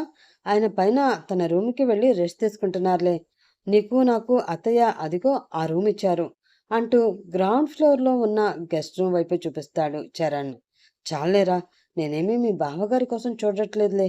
పద, నేను ఫ్రెష్ అవ్వాలి, బ్యాగ్ పట్టుకురా అంటూ ఆ రూమ్లోకి వెళ్ళిపోతుంది శశి. వసంత వచ్చిన వాళ్ళందరికీ మర్యాద చేస్తూ ఉంటే చరణ్ ఆ బ్యాగ్ పట్టుకుని అక్కతో పాటు వెళ్తాడు. వాళ్ళ శోభనానికి ఇంకో 3 రోజుల టైం ఉండడంతో ఆ 3 రోజులు ఇంటి నిండా ఉన్న చుట్టాలతో, మిగిలిన పూజలు వ్రతాలతోనే కాలం గడిచిపోతుంది. ఒక్క క్షణం కూడా అభితో మాట్లాడడానికి శశికి వీలు చిక్కదు. పైగా వరుసగా చేసే పూజలు వ్రతాలతో బాగా అలసిపోయి తొందరగా నిద్రపోతూ ఉంటుంది. నానా చరణ్, నువ్వు ఈరోజు మళ్ళీ నిన్ను 4 డేస్ తర్వాత తీసుకువస్తాను, పర్వాలేదు కదా అంటూ అడుగుతుంది వసంత. అక్కకి బావకి శోభనం కాబట్టి ఆ సమయంలో చిన్నపిల్లాడుగా తను ఇక్కడ ఉండకపోవడమే మంచిది అని పంపిస్తున్నారని చరణ్ కూడా అర్థం చేసుకుని, అదేంటత్తయ్య అలా అడుగుతారు, మీరు నాకు చెప్పాలి అంతే. మీరు నాకు అమ్మలాగా, అక్కని బాగా చూసుకోండి చాలు. నేను మళ్ళీ వస్తాను. ఇప్పటికే ఫైనల్ ఎగ్జామ్స్ దగ్గరికి వచ్చాయి, చదువుకోవాలి అంటూ శశికి కూడా చెప్పి జాగ్రత్తగా ఉండమని మళ్ళీ హాస్టల్కి వెళ్ళిపోతాడు చరణ్. అదే రోజు రాత్రి శశికి అభికి శోభన ఏర్పాటు చేస్తారు. పంతులు గారు వచ్చి శశితో గర్భాధాన పూజ చేయిస్తారు. ముగ్గురు దంపతులకి దంపత తాంబూలం ఇచ్చి పెళ్లి కొడుకు పెళ్లి కూతురు కలిసి భోజనం చేయాలి అంటూ చెప్తారు పంతులు గారు. అయినా కూడా అభి జాడ ఎక్కడా కనిపించదు. వీడికి మరీ మరీ చెప్పాను, అయినా కూడా ఈ టైంలో ఇలా చేస్తున్నాడు. కనీసం మీరైనా వాడు వెళుతున్నప్పుడు ఆపలేకపోయారా అంటూ కోపంగా పురుషోత్తం మీద అరుస్తుంది వసంత. వాడు పెళ్లి పీటల మీద కూర్చోవడమే చాలా ఎక్కువ. నువ్వు చూస్తే ఇవన్నీ చేస్తున్నావు, అవసరమా? ఆ పిల్ల మనసు ఇప్పుడే విరిగిపోతుంది. నా మాట విని ఇప్పటికీ ఏదో కానివ్వు. నేను వాడికి కాల్ చేస్తాను, కాసేపట్లో వస్తాడు అంటారు పురుషోత్తం. నిజమే, వాడికి అసలే చాలా కోపం. ఇప్పుడు గాని అందరి ముందు అరిస్తే శశి మనసు విరిగిపోతుంది. చాలా సంతోషంగా ఉంది. ఆ సంతోషాన్ని ఇప్పుడే పోగొట్టడం ఎందుకు అనుకుంటూ పంతులు గారికి మెల్లిగా నచ్చచెప్పి శశితోనే పూజ చేయించి ఆశీర్వదించాక తను ఒక్కదానికే భోజనం పెట్టిస్తుంది వసంత. భర్తతో కలిసి చేయవలసిన భోజనం ఒక్కతే తింటుంటే బాధగా అనిపిస్తుంది శశికి. అందుకే ఎక్కువ తినలేక 2 ముద్దలు తిని భోజనం చేశాను అనిపించుకుని కంచెం ముందు నుంచి లేచిపోతుంది. తన మనసులో ఏముందో వసంతకి కూడా తెలుసు కాబట్టి ఏమీ అనలేక మౌనంగా ఉండిపోతుంది. అభి ఏదో అర్జెంట్ వర్క్ మీద బయటికి వెళ్ళాడమ్మా, కాసేపట్లో వచ్చేస్తాడు. వాళ్ళ నాన్న ఫోన్ చేశారు, నువ్వు లోపలికి వెళ్ళు, వాడొచ్చాక డైరెక్ట్గా రూమ్కే పంపిస్తాను, జాగ్రత్త అంటూ చేతికి పాల గ్లాస్ ఇచ్చి గదిలోకి పంపిస్తుంది వసంత. గదిలో పూల పాన్పం, దానికి పక్కగా పెట్టిన స్వీట్స్, ఫ్రూట్స్, మత్తెక్కించే సువాసన, ఆ డెకరేషన్ అంతా చూసేసరికి శశి మనసుకి ఎలాగో అయిపోతుంది. అప్పటి వరకు తన ఊహల్లో తను గదిలోకి అడుగు పెట్టగానే అభినే తన దగ్గరికి వచ్చి దగ్గరికి తీసుకుని నడిపిస్తూ బెడ్ వరకు తీసుకువెళ్తాడని, ఇద్దరూ చెరో సగం పాలని పంచుకుంటారని, వాళ్ళ మధ్య దూరాన్ని ముందు మాటలతో తగ్గించి ఆమె భయాన్ని అతని ప్రేమతో దూరం చేసి ఇద్దరూ కలిసిపోతారని ఎన్నెన్నో కలలు కన్నది. కానీ ఇప్పుడు ఖాళీ రూమ్ ఆమెను వెక్కిరిస్తూ కనిపించింది. ఏసీ ఆన్లోనే ఉన్నా కూడా ఆమె మనసులో ఉన్న బాధ ఆమెను చల్లగా ఉండనివ్వడం లేదు. ఎన్నెన్నో ఆలోచనలు ఏవి ఒక కొలిక్కి రాకపోతుంటే అక్కడ ఉన్న సోఫాలో కాళ్ళు రెండు పైకి పెట్టి ముడుచుకుని కూర్చుని డోర్ వైపే చూస్తూ ఉండిపోయింది శశి. అలా ఎంతసేపు గడిచిందో తెలియదు. కానీ అలసట వల్ల మెల్లిగా రెప్ప పడుతుంది. సరిగ్గా అప్పుడే బళ్ళున తలుపు శబ్దం చేసుకుంటూ తెరిచేసరికి ఉలిక్కిపడి లేచి నిల్చుంటుంది శశి. ఎదురుగా ఎర్రని కళ్ళతో మొహమంతా గులాబీ రంగులోకి మారిపోయి చాలా కోపంగా డోర్ వేసి లోపలికి వస్తూ కనిపిస్తాడు అభి. ఇంతకు ముందు చూసిన అభికి ఇప్పుడు అభికి చాలా తేడా కనిపిస్తూ ఉంటుంది ఆమెకి. ఏమైంది ఆయనకి? ఎందుకు అంత కోపంగా ఉన్నారు అసలు? ఎవరి మీద ఆ కోపం? ఇంతవరకు ఎక్కడికి వెళ్ళారు? అంటూ ఎన్నో ఆలోచనలు. కానీ అతన్ని అడగలేక అమాయకంగా చూస్తుంటే ఫోర్స్గా శశి దగ్గరికి వచ్చి ఆమె రెక్క పట్టుకుని అతని వైపు లాక్కుని కళ్ళల్లోకి కోపంగా చూస్తూ శశి ఊహించినంతగా ఈడ్చి ఆమె చెంప మీద కొడతాడు. రాగానే అలా కొట్టేసరికి శశి కళ్ళు తిరిగినట్లు అవుతాయి. కష్టంగా నిల్చుంటే అతని వైపు లాగేసి, ఏంటి ఫస్ట్ నైట్ కోసం సింగారించుకుని ఎదురు చూస్తున్నావా? నాతో పడుకుందామనే? అసలు నేను నీ మెడలో తాళి కట్టడమే ఎక్కువ. నువ్వింకా ఇలాంటివి కూడా ఎక్స్పెక్ట్ చేస్తున్నావా? అంటూ అనేసరికి శశి గుండె ఒక్కసారిగా ముక్కలైపోతుంది. అతని మాటలకి ఛీ అనుకుంటూ కళ్ళతోటే చూస్తుంటే అభి ఏం మాట్లాడుతున్నాడో అర్థం కాక, ఏమంటున్నారండి? మతి ఉండి మాట్లాడుతున్నారా? అంటూ అడుగుతుంది. మాటలు తిన్నగా రానివ్వే, దొంగ నాటకాలాడకు. నీలాంటి వాళ్ళ గురించి నాకు బాగా తెలుసు. మా అమ్మని మాయ చేసావు కదా. బాగా డబ్బుందనేగా రెండో పెళ్లివాడు అని చెప్పినా కూడా వెంటనే పెళ్లికి ఓకే చెప్పేశావు కదా. దీనికోసం డైరెక్ట్గా చెప్పకుండా ఏదో అనాథాశ్రమం, డబ్బు విరాళంగా కావాలి అంటూ మా అమ్మకి కళ్ళబొల్లి కథలు చెప్పి చివరికి నన్ను కూడా కలిసి డబ్బులు తీసుకున్నావు. అవన్నీ నాతో పెళ్లి కోసమే కదా. అయినా నిన్ను చూసిన రోజే నాకు అనుమానం రావాల్సిందే. కానీ నీ మొహం ఎంత అమాయకంగా పెట్టావు. ఇప్పుడు కూడా అలాగే ఉందిలే. చూసిన వాళ్ళంతా నీకు అసలు ఏ నిజం తెలియదు అన్నట్లు భలే పెట్టావుగా మొహం. గట్టిగా అడిగితే మీ అమ్మ నాకు అసలు ఏమీ చెప్పలేదు. రెండో పెళ్లి ఏంటండి అంటూ అడిగినా అడుగుతావు. నీలాంటి దాన్ని అసలు నేను ముట్టుకోవడమే నాకు అసహ్యంగా ఉంది అంటూ ఆమెని కంపరంగా చూస్తూ పట్టుకున్న చేతిని కూడా విదిలించేసి వెనక్కి జరిగిపోతాడు అభి. ఆమె అనవలసినవి అడగవలసినవి కూడా అతనే అనేస్తూ ఏవేవో చెప్తుంటే ఒక్కసారిగా శశి గుండె ముక్కలైపోతుంది. అతను అప్పటికీ డ్రింక్ చేసి ఉన్నాడు అని, అప్పటి వరకు మాట్లాడిన మాటల్లో వచ్చిన వాసన తెలుస్తూ ఉంటే వేరే ప్రశ్న అడగడానికి కూడా ఆమెకి ధైర్యం చాలదు. అలాగే వెళ్ళి బెడ్పై బోర్లా పడి నిద్రపోతాడు అభి. కొన్ని క్షణాల వరకు తన కంటి నుండి కన్నీళ్లు వస్తున్నాయి అనే విషయం కూడా తెలియక అక్కడే శిలలా ఉండిపోతుంది శశి.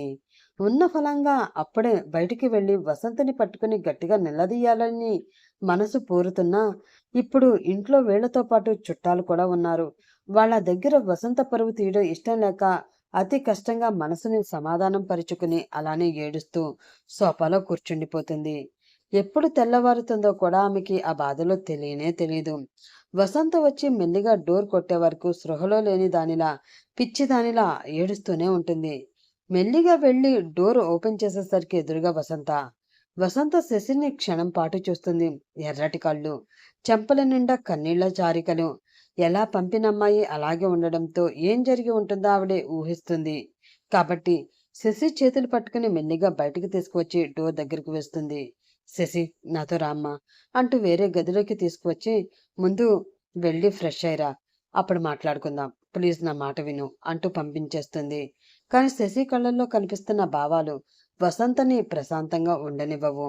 ఆమెకి ఎలా సమాధానపరచాలా అని శశి వెళ్ళినప్పటి నుంచి ఆలోచిస్తూనే ఉంటుంది వసంత. రాత్రంతా గ్యాప్ లేకుండా ఏడుస్తూనే ఉండడం వల్ల నీరసంగా అనిపిస్తున్నా కూడా కష్టంగా స్నానం చేసి ఇంకో కొత్త చీర కట్టుకుని నగలు పెట్టుకుని రెడీ అయి వస్తుంది శశి. రా శశి, ముందు దేవుడి దగ్గర దీపం వెలిగించమ్మా అంటూ దేవుడి రూంలోకి తీసుకువెళ్తుంది వసంత. శశి దీపం వెలిగించి దండం పెట్టుకున్నాక ఆమె పక్కకు వెళ్ళి నిల్చుని, ఆ దేవుడి మీద ఒట్టేసి చెప్తున్నాను శశి, నేనేం చేసినా నీ బాగు, నా కొడుకు బాగు కోసమే చేశాను. నీకు అబద్ధం చెప్పి ఉండవచ్చు, నిజం దాచి ఉండవచ్చు, కానీ అదంతా నీ మంచి కోసమే. రాత్రి నువ్వు వాడి కోపం మాత్రమే చూసి ఉంటావు, కానీ కొన్ని సంవత్సరాల నుండి వాడు మనసులో ఉన్న బాధ ఎవరికి చెప్పుకోలేకపోతున్నాడు. కన్న తల్లిగా అది నాకు మాత్రమే కనిపిస్తుంది. నీకు కనిపించవచ్చు. ఇవన్నీ చెప్పే నీకు పెళ్లి చేయవచ్చు. కానీ నాకు కూడా చిన్న స్వార్థమే శశి. అవన్నీ చెప్పాక నువ్వు ఒప్పుకోకపోతే నాకున్న ఒకే ఒక్క ఆశాకిరణం నువ్వు. అప్పుడు నువ్వు కూడా వెళ్ళిపోతే నా కొడుకు పిచ్చివాడైపోతాడు శశి. అందుకే నీ దగ్గర నిజం దాచాను. ఆ నిజమేంటో నీకు మొత్తం చెప్తాను. కానీ ప్రస్తుతానికి మాత్రం మన చుట్టాలి అందరి దగ్గర మీ మామగారి పరువు పోకుండా నువ్వే చూడాలి. ఈ ఇంటి కోడలుగా మన ఇంటి పరువుని నువ్వే కాపాడాలి అంటూ ఏం జరిగిందో పూర్తిగా చెప్పకుండా అప్పటికి శశి నోరుని మూతపడేలా చేసి బయటికి తీసుకొచ్చి మళ్ళీ చుట్టాల అందరి ముందు నవ్వుతూ చూపిస్తుంది వసంత. వాళ్ళ ఇంటి ఆచారం ప్రకారం శోభనం జరిగిన మర్నాడు మళ్ళీ ముత్తైదులందరి దగ్గర తాంబూలం ఇచ్చి ఆశీర్వాదం తీసుకోవాలి పెళ్లి కూతురు. అందుకే అందరి కాళ్ళకి నమస్కరించి ఆశీర్వాదం తీసుకున్నాక వాళ్ళు ఇచ్చే చిన్న చిన్న గిఫ్ట్లు అన్నీ తీసుకుంటుంది శశి. అలా వాళ్ళ దగ్గర కూర్చుని చిన్నగా నవ్వుతూ మాట్లాడుతూ ఉంటే అప్పుడే మేడపై నుంచి వస్తాడు అభి. అతను వచ్చేసరికి శశి నవ్వుతూ కనిపిస్తే ఆమె వడిలో వాళ్ళ రిలేటివ్స్ ఇచ్చిన గిఫ్ట్స్లన్నీ కనిపిస్తాయి. వీటి కోసమే కదా నువ్వు నన్ను పెళ్లి చేసుకున్నది అన్నట్లు నీచంగా చూస్తాడు. అది మిగతా వాళ్ళకి తెలియకపోయినా శశి గుండెల్లో గుచ్చుకుని కన్నీళ్లు తెప్పిస్తాయి. అతి కష్టం మీద కన్నీళ్ళని బయటికి రాకుండా ఆపుకుంటూ వాళ్ళందరినీ అడిగి వేరే రూంలోకి వెళ్ళి గట్టిగా ఏడ్చేస్తుంది శశి. ఆ రోజుతో అన్ని కార్యక్రమాలు పూర్తయిపోయాయి అని మొత్తం చుట్టాలంతా వెళ్ళిపోగా సాయంత్రానికి ఆ ఇంట్లో కేవలం వసంత, తన భర్త పురుషోత్తం, అభి, శశి పని వాళ్ళు మాత్రమే మిగులుతారు. అందరూ వెళ్లారని కన్ఫర్మ్ చేసుకున్నాక అమ్మా అంటూ ఇల్లంతా దద్దరిల్లేలా అరుస్తాడు అభి. ఆ అరుపుకి గదిలో కూర్చుని ఏడుస్తున్న శశి కూడా ఉలిక్కిపడి ఏం జరిగిందో అని బయటికి పరిగెత్తుకుంటూ వస్తుంది. వసంత, పురుషోత్తం కూడా వచ్చి ఏమైందిరా, ఎందుకు అంతలా అరుస్తున్నావు అంటూ కంగారుగా అడుగుతుంది. ఇంకా ఏం కావాలమ్మా, నా జీవితం మొత్తం నాశనం చేసేసావుగా, ఇప్పుడు సంతోషంగా ఉందా నీకు? వాళ్ళ ముగ్గురిని కోపంగా చూస్తూ అడుగుతాడు అభి. అలా అనకు అభి, మేమేం చేసినా నీకోసమే కదా, నచ్చ చెప్పాలని చూస్తుంది వసంత. ఆపమ్మా, నేను అడిగానా నాకు పెళ్లి చేయమని? అయినా గంటలో పెళ్లి ఉందనగా చెప్పడం ఏంటి? డాడీ మీరు కూడా కావాలని నన్ను అమెరికా పంపించారు కదా, ఆ ప్రాజెక్ట్ మీరే హ్యాండిల్ చేయాలి. కానీ లాస్ట్ మినిట్లో మీకు హెల్త్ బాగాలేదు అని అబద్ధం చెప్పి నన్ను పంపించి డైరెక్ట్గా పెళ్లి రోజే ఇక్కడికి రప్పించేలా చేశారు. చివరి క్షణంలో చస్తామని బెదిరించి దాని మెడలో తాళి కట్టించారు కదా అంటుంటే అసలు ఏం జరిగిందో శశికి అర్థమవుతూ ఉంటుంది. అభి ఒక్క నిమిషం నేను చెప్పేది వినరా అంటూ పురుషోత్తం కూడా బాధగా అంటే, చాలు డాడీ, ఇన్ని రోజులు అమ్మ మాత్రమే అనుకున్నాను, కానీ మీరు కూడా నన్ను మోసం చేశారు. తాళి కట్టి పెళ్లి చేసుకుంటే ఆ అమ్మాయిని నేను ప్రేమిస్తాను అనుకుంటున్నారా? అది జన్మలో జరగని పని.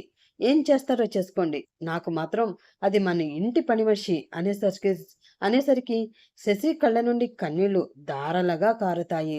అభి అంటూ ఈసారి పురుషోత్తంనే వెళ్ళి అతని చెంప మీద కొడతాడు. ఏం మాట్లాడుతున్నావురా, నీకు చిన్నప్పటి నుంచి మేము నేర్పించిన సంస్కారం ఇదేనా?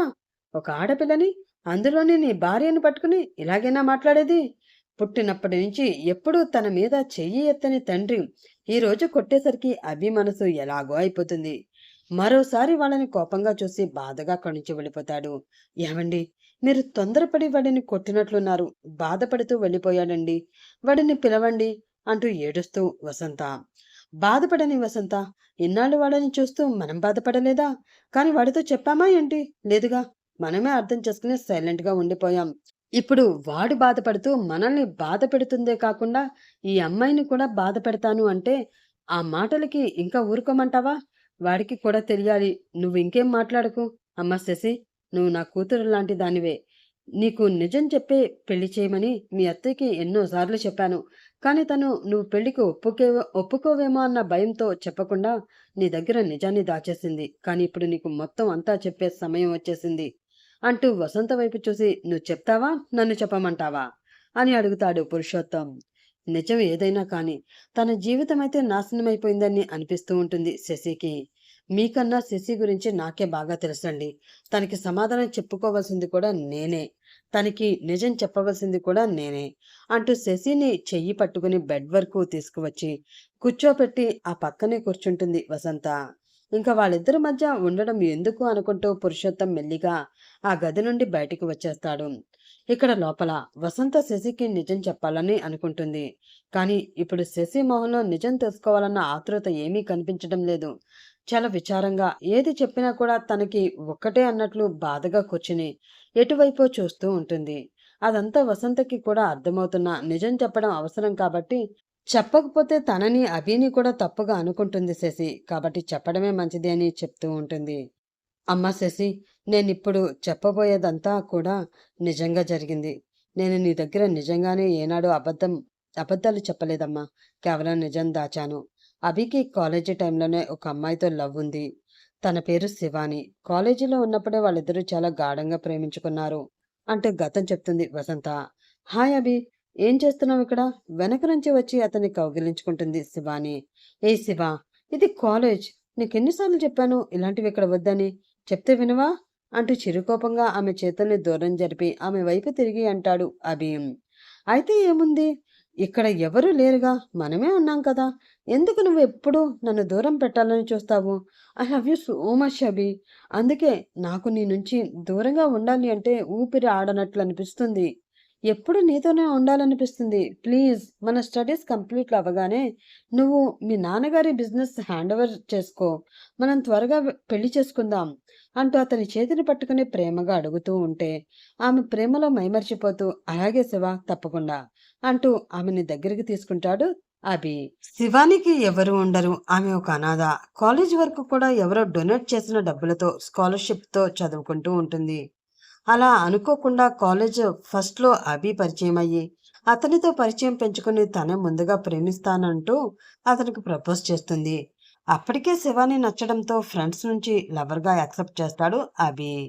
మిగిలిన 3 ఏళ్ళు వాళ్ళిద్దరు కాలేజ్ లవర్స్లా మొత్తం క్యాంపస్ అంతా తిరుగుతూ ఉంటే అలాగే పిలిచేవారు అందరూ. ఫైనల్ ఇయర్లో ఉన్నప్పుడు శివానిని వాళ్ళ ఇంటికి కూడా తీసుకువెళ్ళి వసంత పురుషోత్తంకి పరిచయం చేస్తాడు అభి. చిన్నప్పటి నుంచి అభి ఏ నిర్ణయం తీసుకున్నా అది కరెక్ట్గానే ఉంటుందని నమ్మే తల్లిదండ్రులు కూడా శివానిని తమ కోడలుగా వెంటనే ఒప్పుకుంటారు. అనుకున్నట్లే కాలేజీ అయిపోయాక అదే సంవత్సరంలో అభి వాళ్ళ నాన్న బిజినెస్ని హ్యాండ్ ఓవర్ చేసుకుని బిజినెస్లో బిజీ అవుతాడు. అలా శివానితో టైం స్పెండ్ చేయడం తగ్గుతుంది. కానీ రోజు మెసేజ్ చేస్తూ ఫోన్లు కూడా మాట్లాడుకుంటూ కాంటాక్ట్లో ఉండేవాడు. ఒకరోజు శివాని కాల్ చేసి ఏడ్చేసరికి కంగారుగా బిజినెస్ మీటింగ్ కూడా మధ్యలోనే వదిలేసి ఆమె కోసం పరిగెత్తుకుంటూ వస్తాడు అభి. హాస్టల్ బయట కూర్చుని ఏడుస్తూ కనిపిస్తుంది శివాని. ఒక్కసారిగా ఆమెని అలా చూడగానే అభి గుండె చెరువైపోతుంది. ఏమైంది శివ, ఎందుకు ఏడుస్తున్నావు? నాతో చెప్పు అంటూ ఆమెని ప్రేమగా దగ్గరికి తీసుకుని అడిగితే, ఒక్క ఇంటర్వ్యూలో కూడా నన్ను సెలెక్ట్ చేసుకోలేదు అభి. ఇప్పుడు నేను స్టూడెంట్ని కూడా కాదు కాబట్టి నాకు వచ్చే డొనేషన్స్ కూడా ఆగిపోతాయి. అందుకే ఒక్క హాస్టల్ ఫీజు కట్టడం కష్టమవుతుందని వార్డెన్ పంపించేసింది అంటూ ఏడుస్తూ పక్కన ఉన్న బ్యాగ్ని చూపిస్తుంది శివాని. నీకేమైనా పిచ్చా? డబ్బులు కావాలంటే నన్ను అడగొచ్చు కదా, ఇంతవరకు ఎందుకు అడగలేదు అంటూ కాస్త కోపంగా అడుగుతాడు అభి. కానీ అతనికి మాత్రం శివాని గురించి తెలుసు. సెల్ఫ్ రెస్పెక్ట్ కోసం అడగలేదని అతనికి అర్థమవుతుంది. నీకు చెప్పాను కదా అభి, పెళ్ళి అవ్వకుండా నీ దగ్గర నుంచి నేను ఒక్క రూపాయి కూడా తీసుకోను.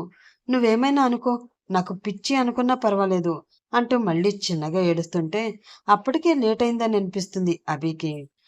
ఇంకా లేట్ చేయకుండా ఆ బ్యాగ్స్ తీసుకుని తిన్నగా తన ఇంటికి తీసుకువెళ్తాడు.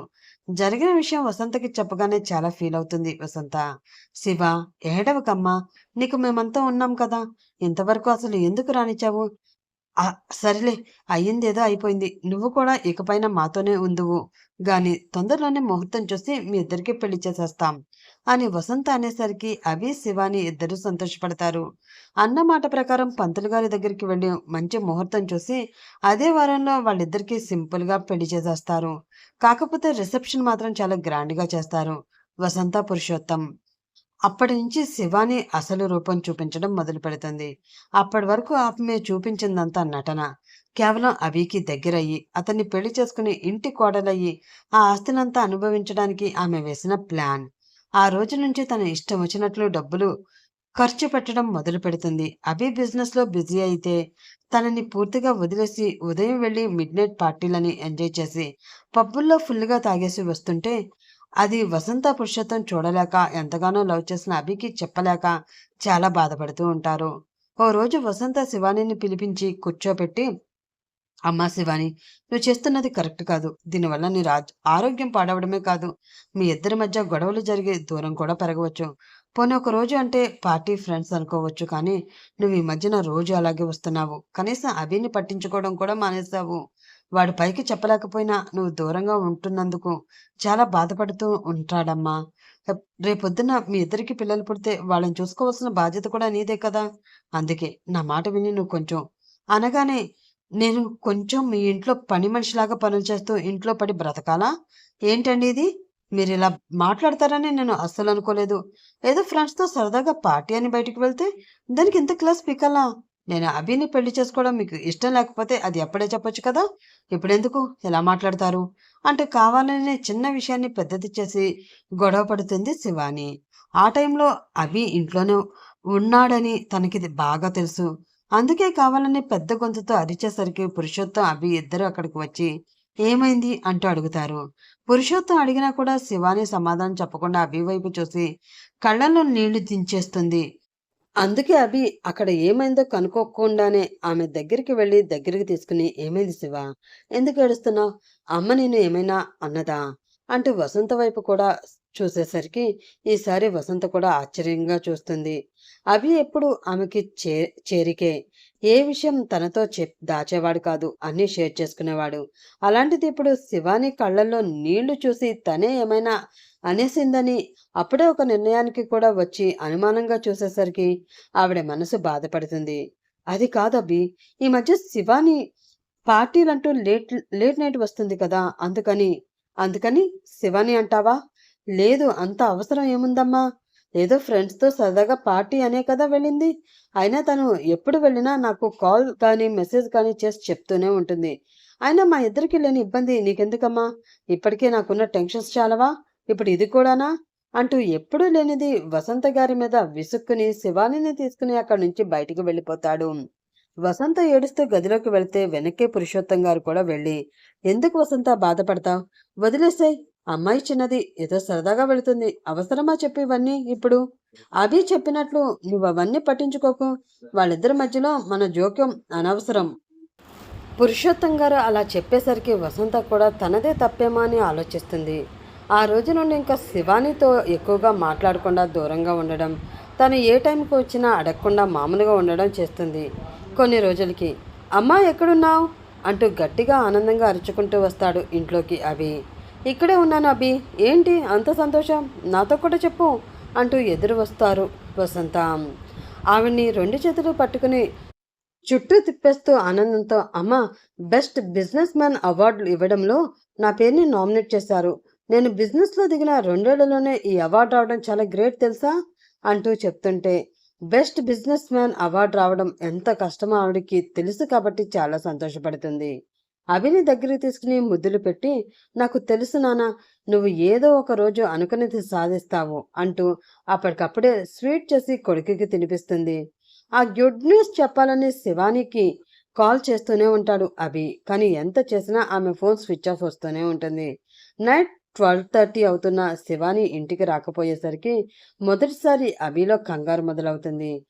సిటీ మొత్తం తనకి అవార్డు రాబోతుందని తెలిసినా కూడా తనని కలిసి సంతోషాన్ని పంచుకోవడానికి శివాని ఇంకా ఎందుకు రాలేదు అని అతనిలో కంగారు. అమ్మా, నాకెందుకో కంగారుగా ఉంది. ఒకసారి నేను వెళ్ళి శివాని ఎక్కడుందో వెతికిరానా అంటాడు. ఇంత పెద్ద సిటీలో ఎక్కడని వెతుకుతావు నాన్నా? కనీసం తను ఎక్కడికి వెళ్ళిందో మనతో చెప్పి కూడా వెళ్ళలేదు. ఏమండి, మీరు ఏదో ఒకటి చేయండి అని బాధగా అడుగుతుంది వసంత. వెంటనే పురుషోత్తం అతనికి తెలిసిన పోలీస్ వాళ్ళకి ఫోన్ చేసి శివాని నెంబర్ చెప్పి ట్రాక్ చేయించి ఆమె ఎక్కడుందో లొకేషన్ అడుగుతాడు. వెంటనే పురుషోత్తం అభి అక్కడ నుంచి స్టార్ట్ అవ్వగానే దారిలో ఉండగానే శివాని ఉండే లొకేషన్ వాళ్ళకి మెసేజ్లో వస్తుంది. అది ఒక పబ్. ఒకవేళ ఫ్రెండ్స్తో డ్రింక్ చేసి మత్తు ఎక్కువయ్యి అక్కడే పబ్లో ఉండిపోయిందేమో అని టెన్షన్గా ఇద్దరు లోపలికి వెళ్ళి అక్కడ వాళ్ళని అడుగుతారు. కొంతమంది ఇక్కడే రూమ్ తీసుకుని కూడా ఉంటారు. ఒకవేళ మేడం కూడా లోపలే ఉన్నారేమో, కానీ మేము లోప మిమ్మల్ని అలో చేయలేము అంటారు వాళ్ళు. తను నా వైఫ్. ఖచ్చితంగా తను ఎక్కడుందో నేను తెలుసుకోవాలి. ఒకవేళ తను ఏదైనా ప్రాబ్లమ్‌లో ఇరుక్కుంటే మీరేమైనా రెస్పాన్సిబిలిటీ తీసుకుంటారా? డాడీ ఒకసారి డీఐజీ గారితో మాట్లాడండి అని కోపంగా అంటాడు అభి.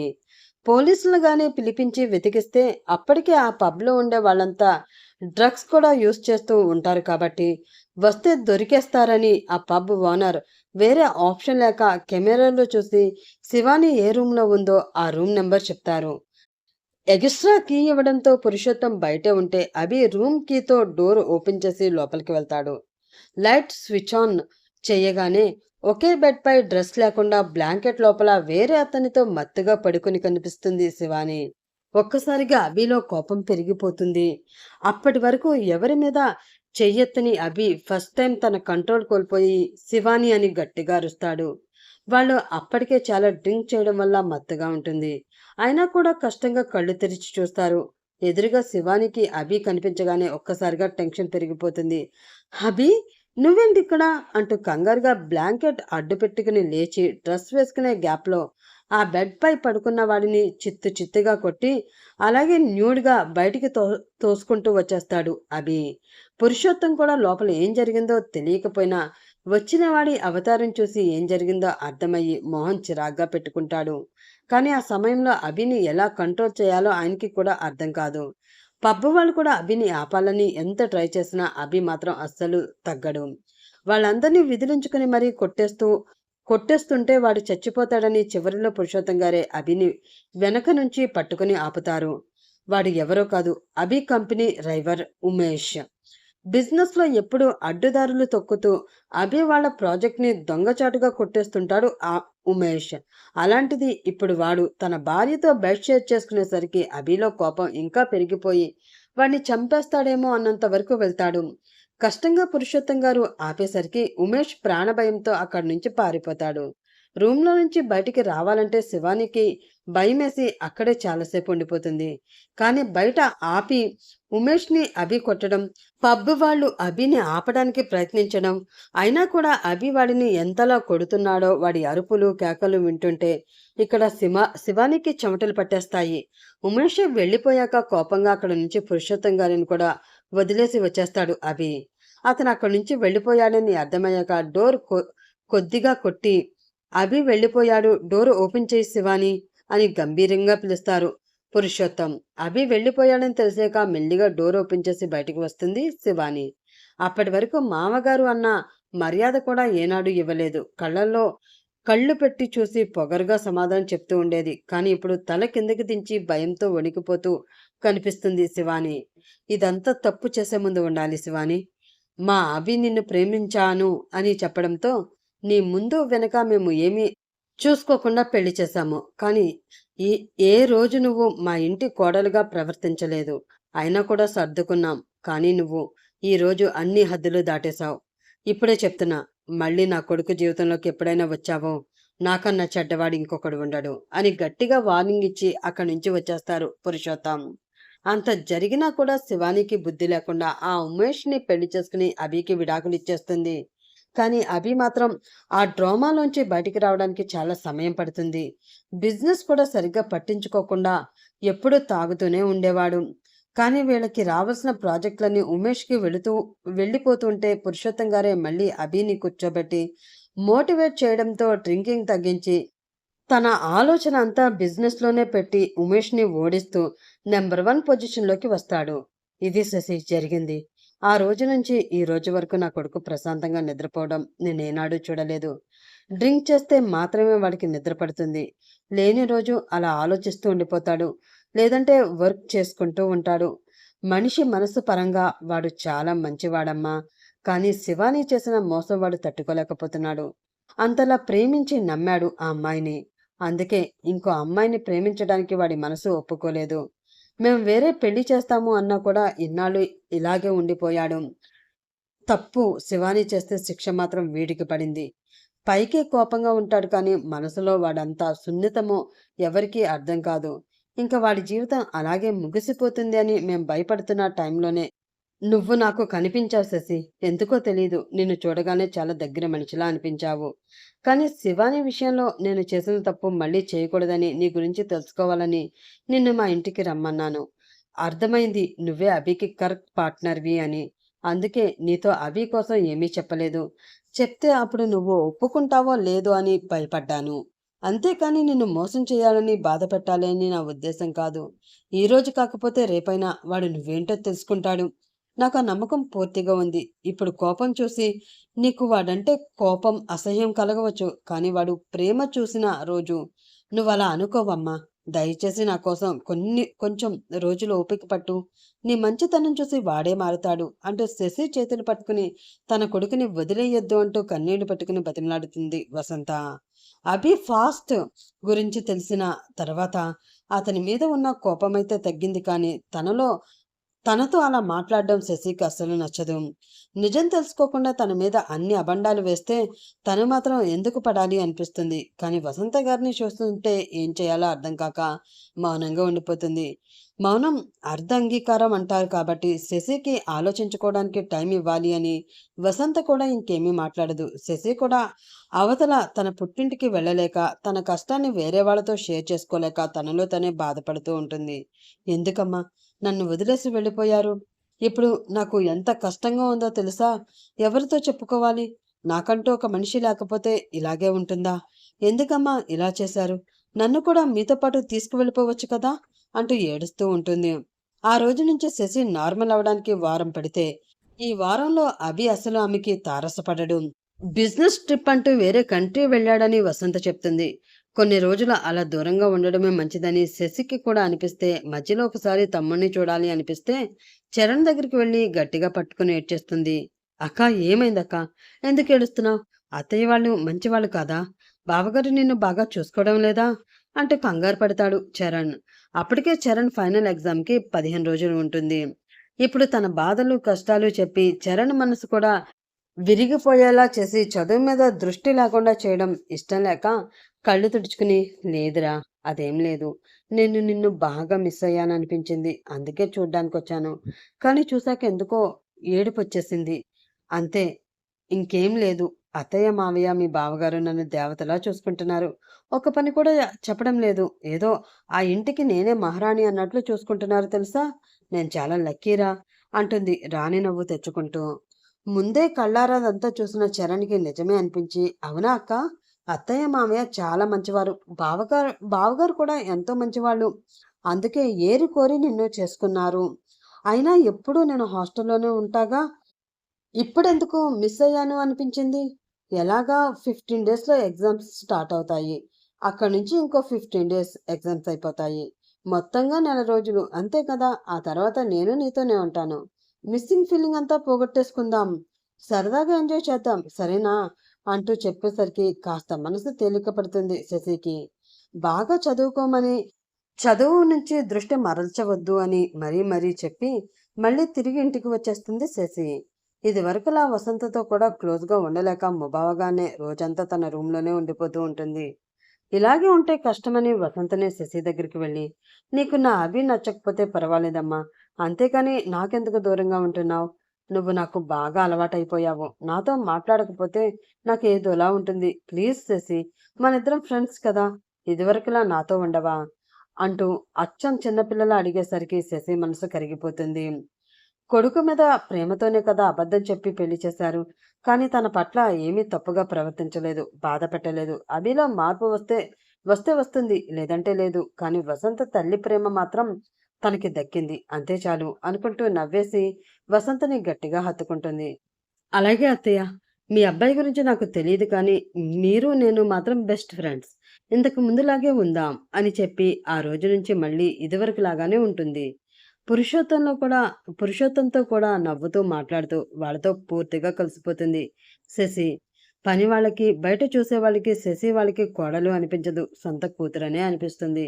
ఇంకో వారం రోజులకి అభి ఫారెన్ నుంచి వస్తే అతని ఇంట్లో అడుగు పెట్టేసరికి ఉదయాన్నే కాఫీ తాగుతూ ముగ్గురు ఏదో మాట్లాడుకుంటూ గట్టిగా నవ్వుకుంటూ కనిపిస్తారు. అత్తయ్య, దిస్ ఇస్ టూ మచ్. ఎప్పుడు మీ మాటేనా? ఈసారి నా మాట జరగాల్సిందే మాటలతో నవ్వుతూ అంటుంది Shashi.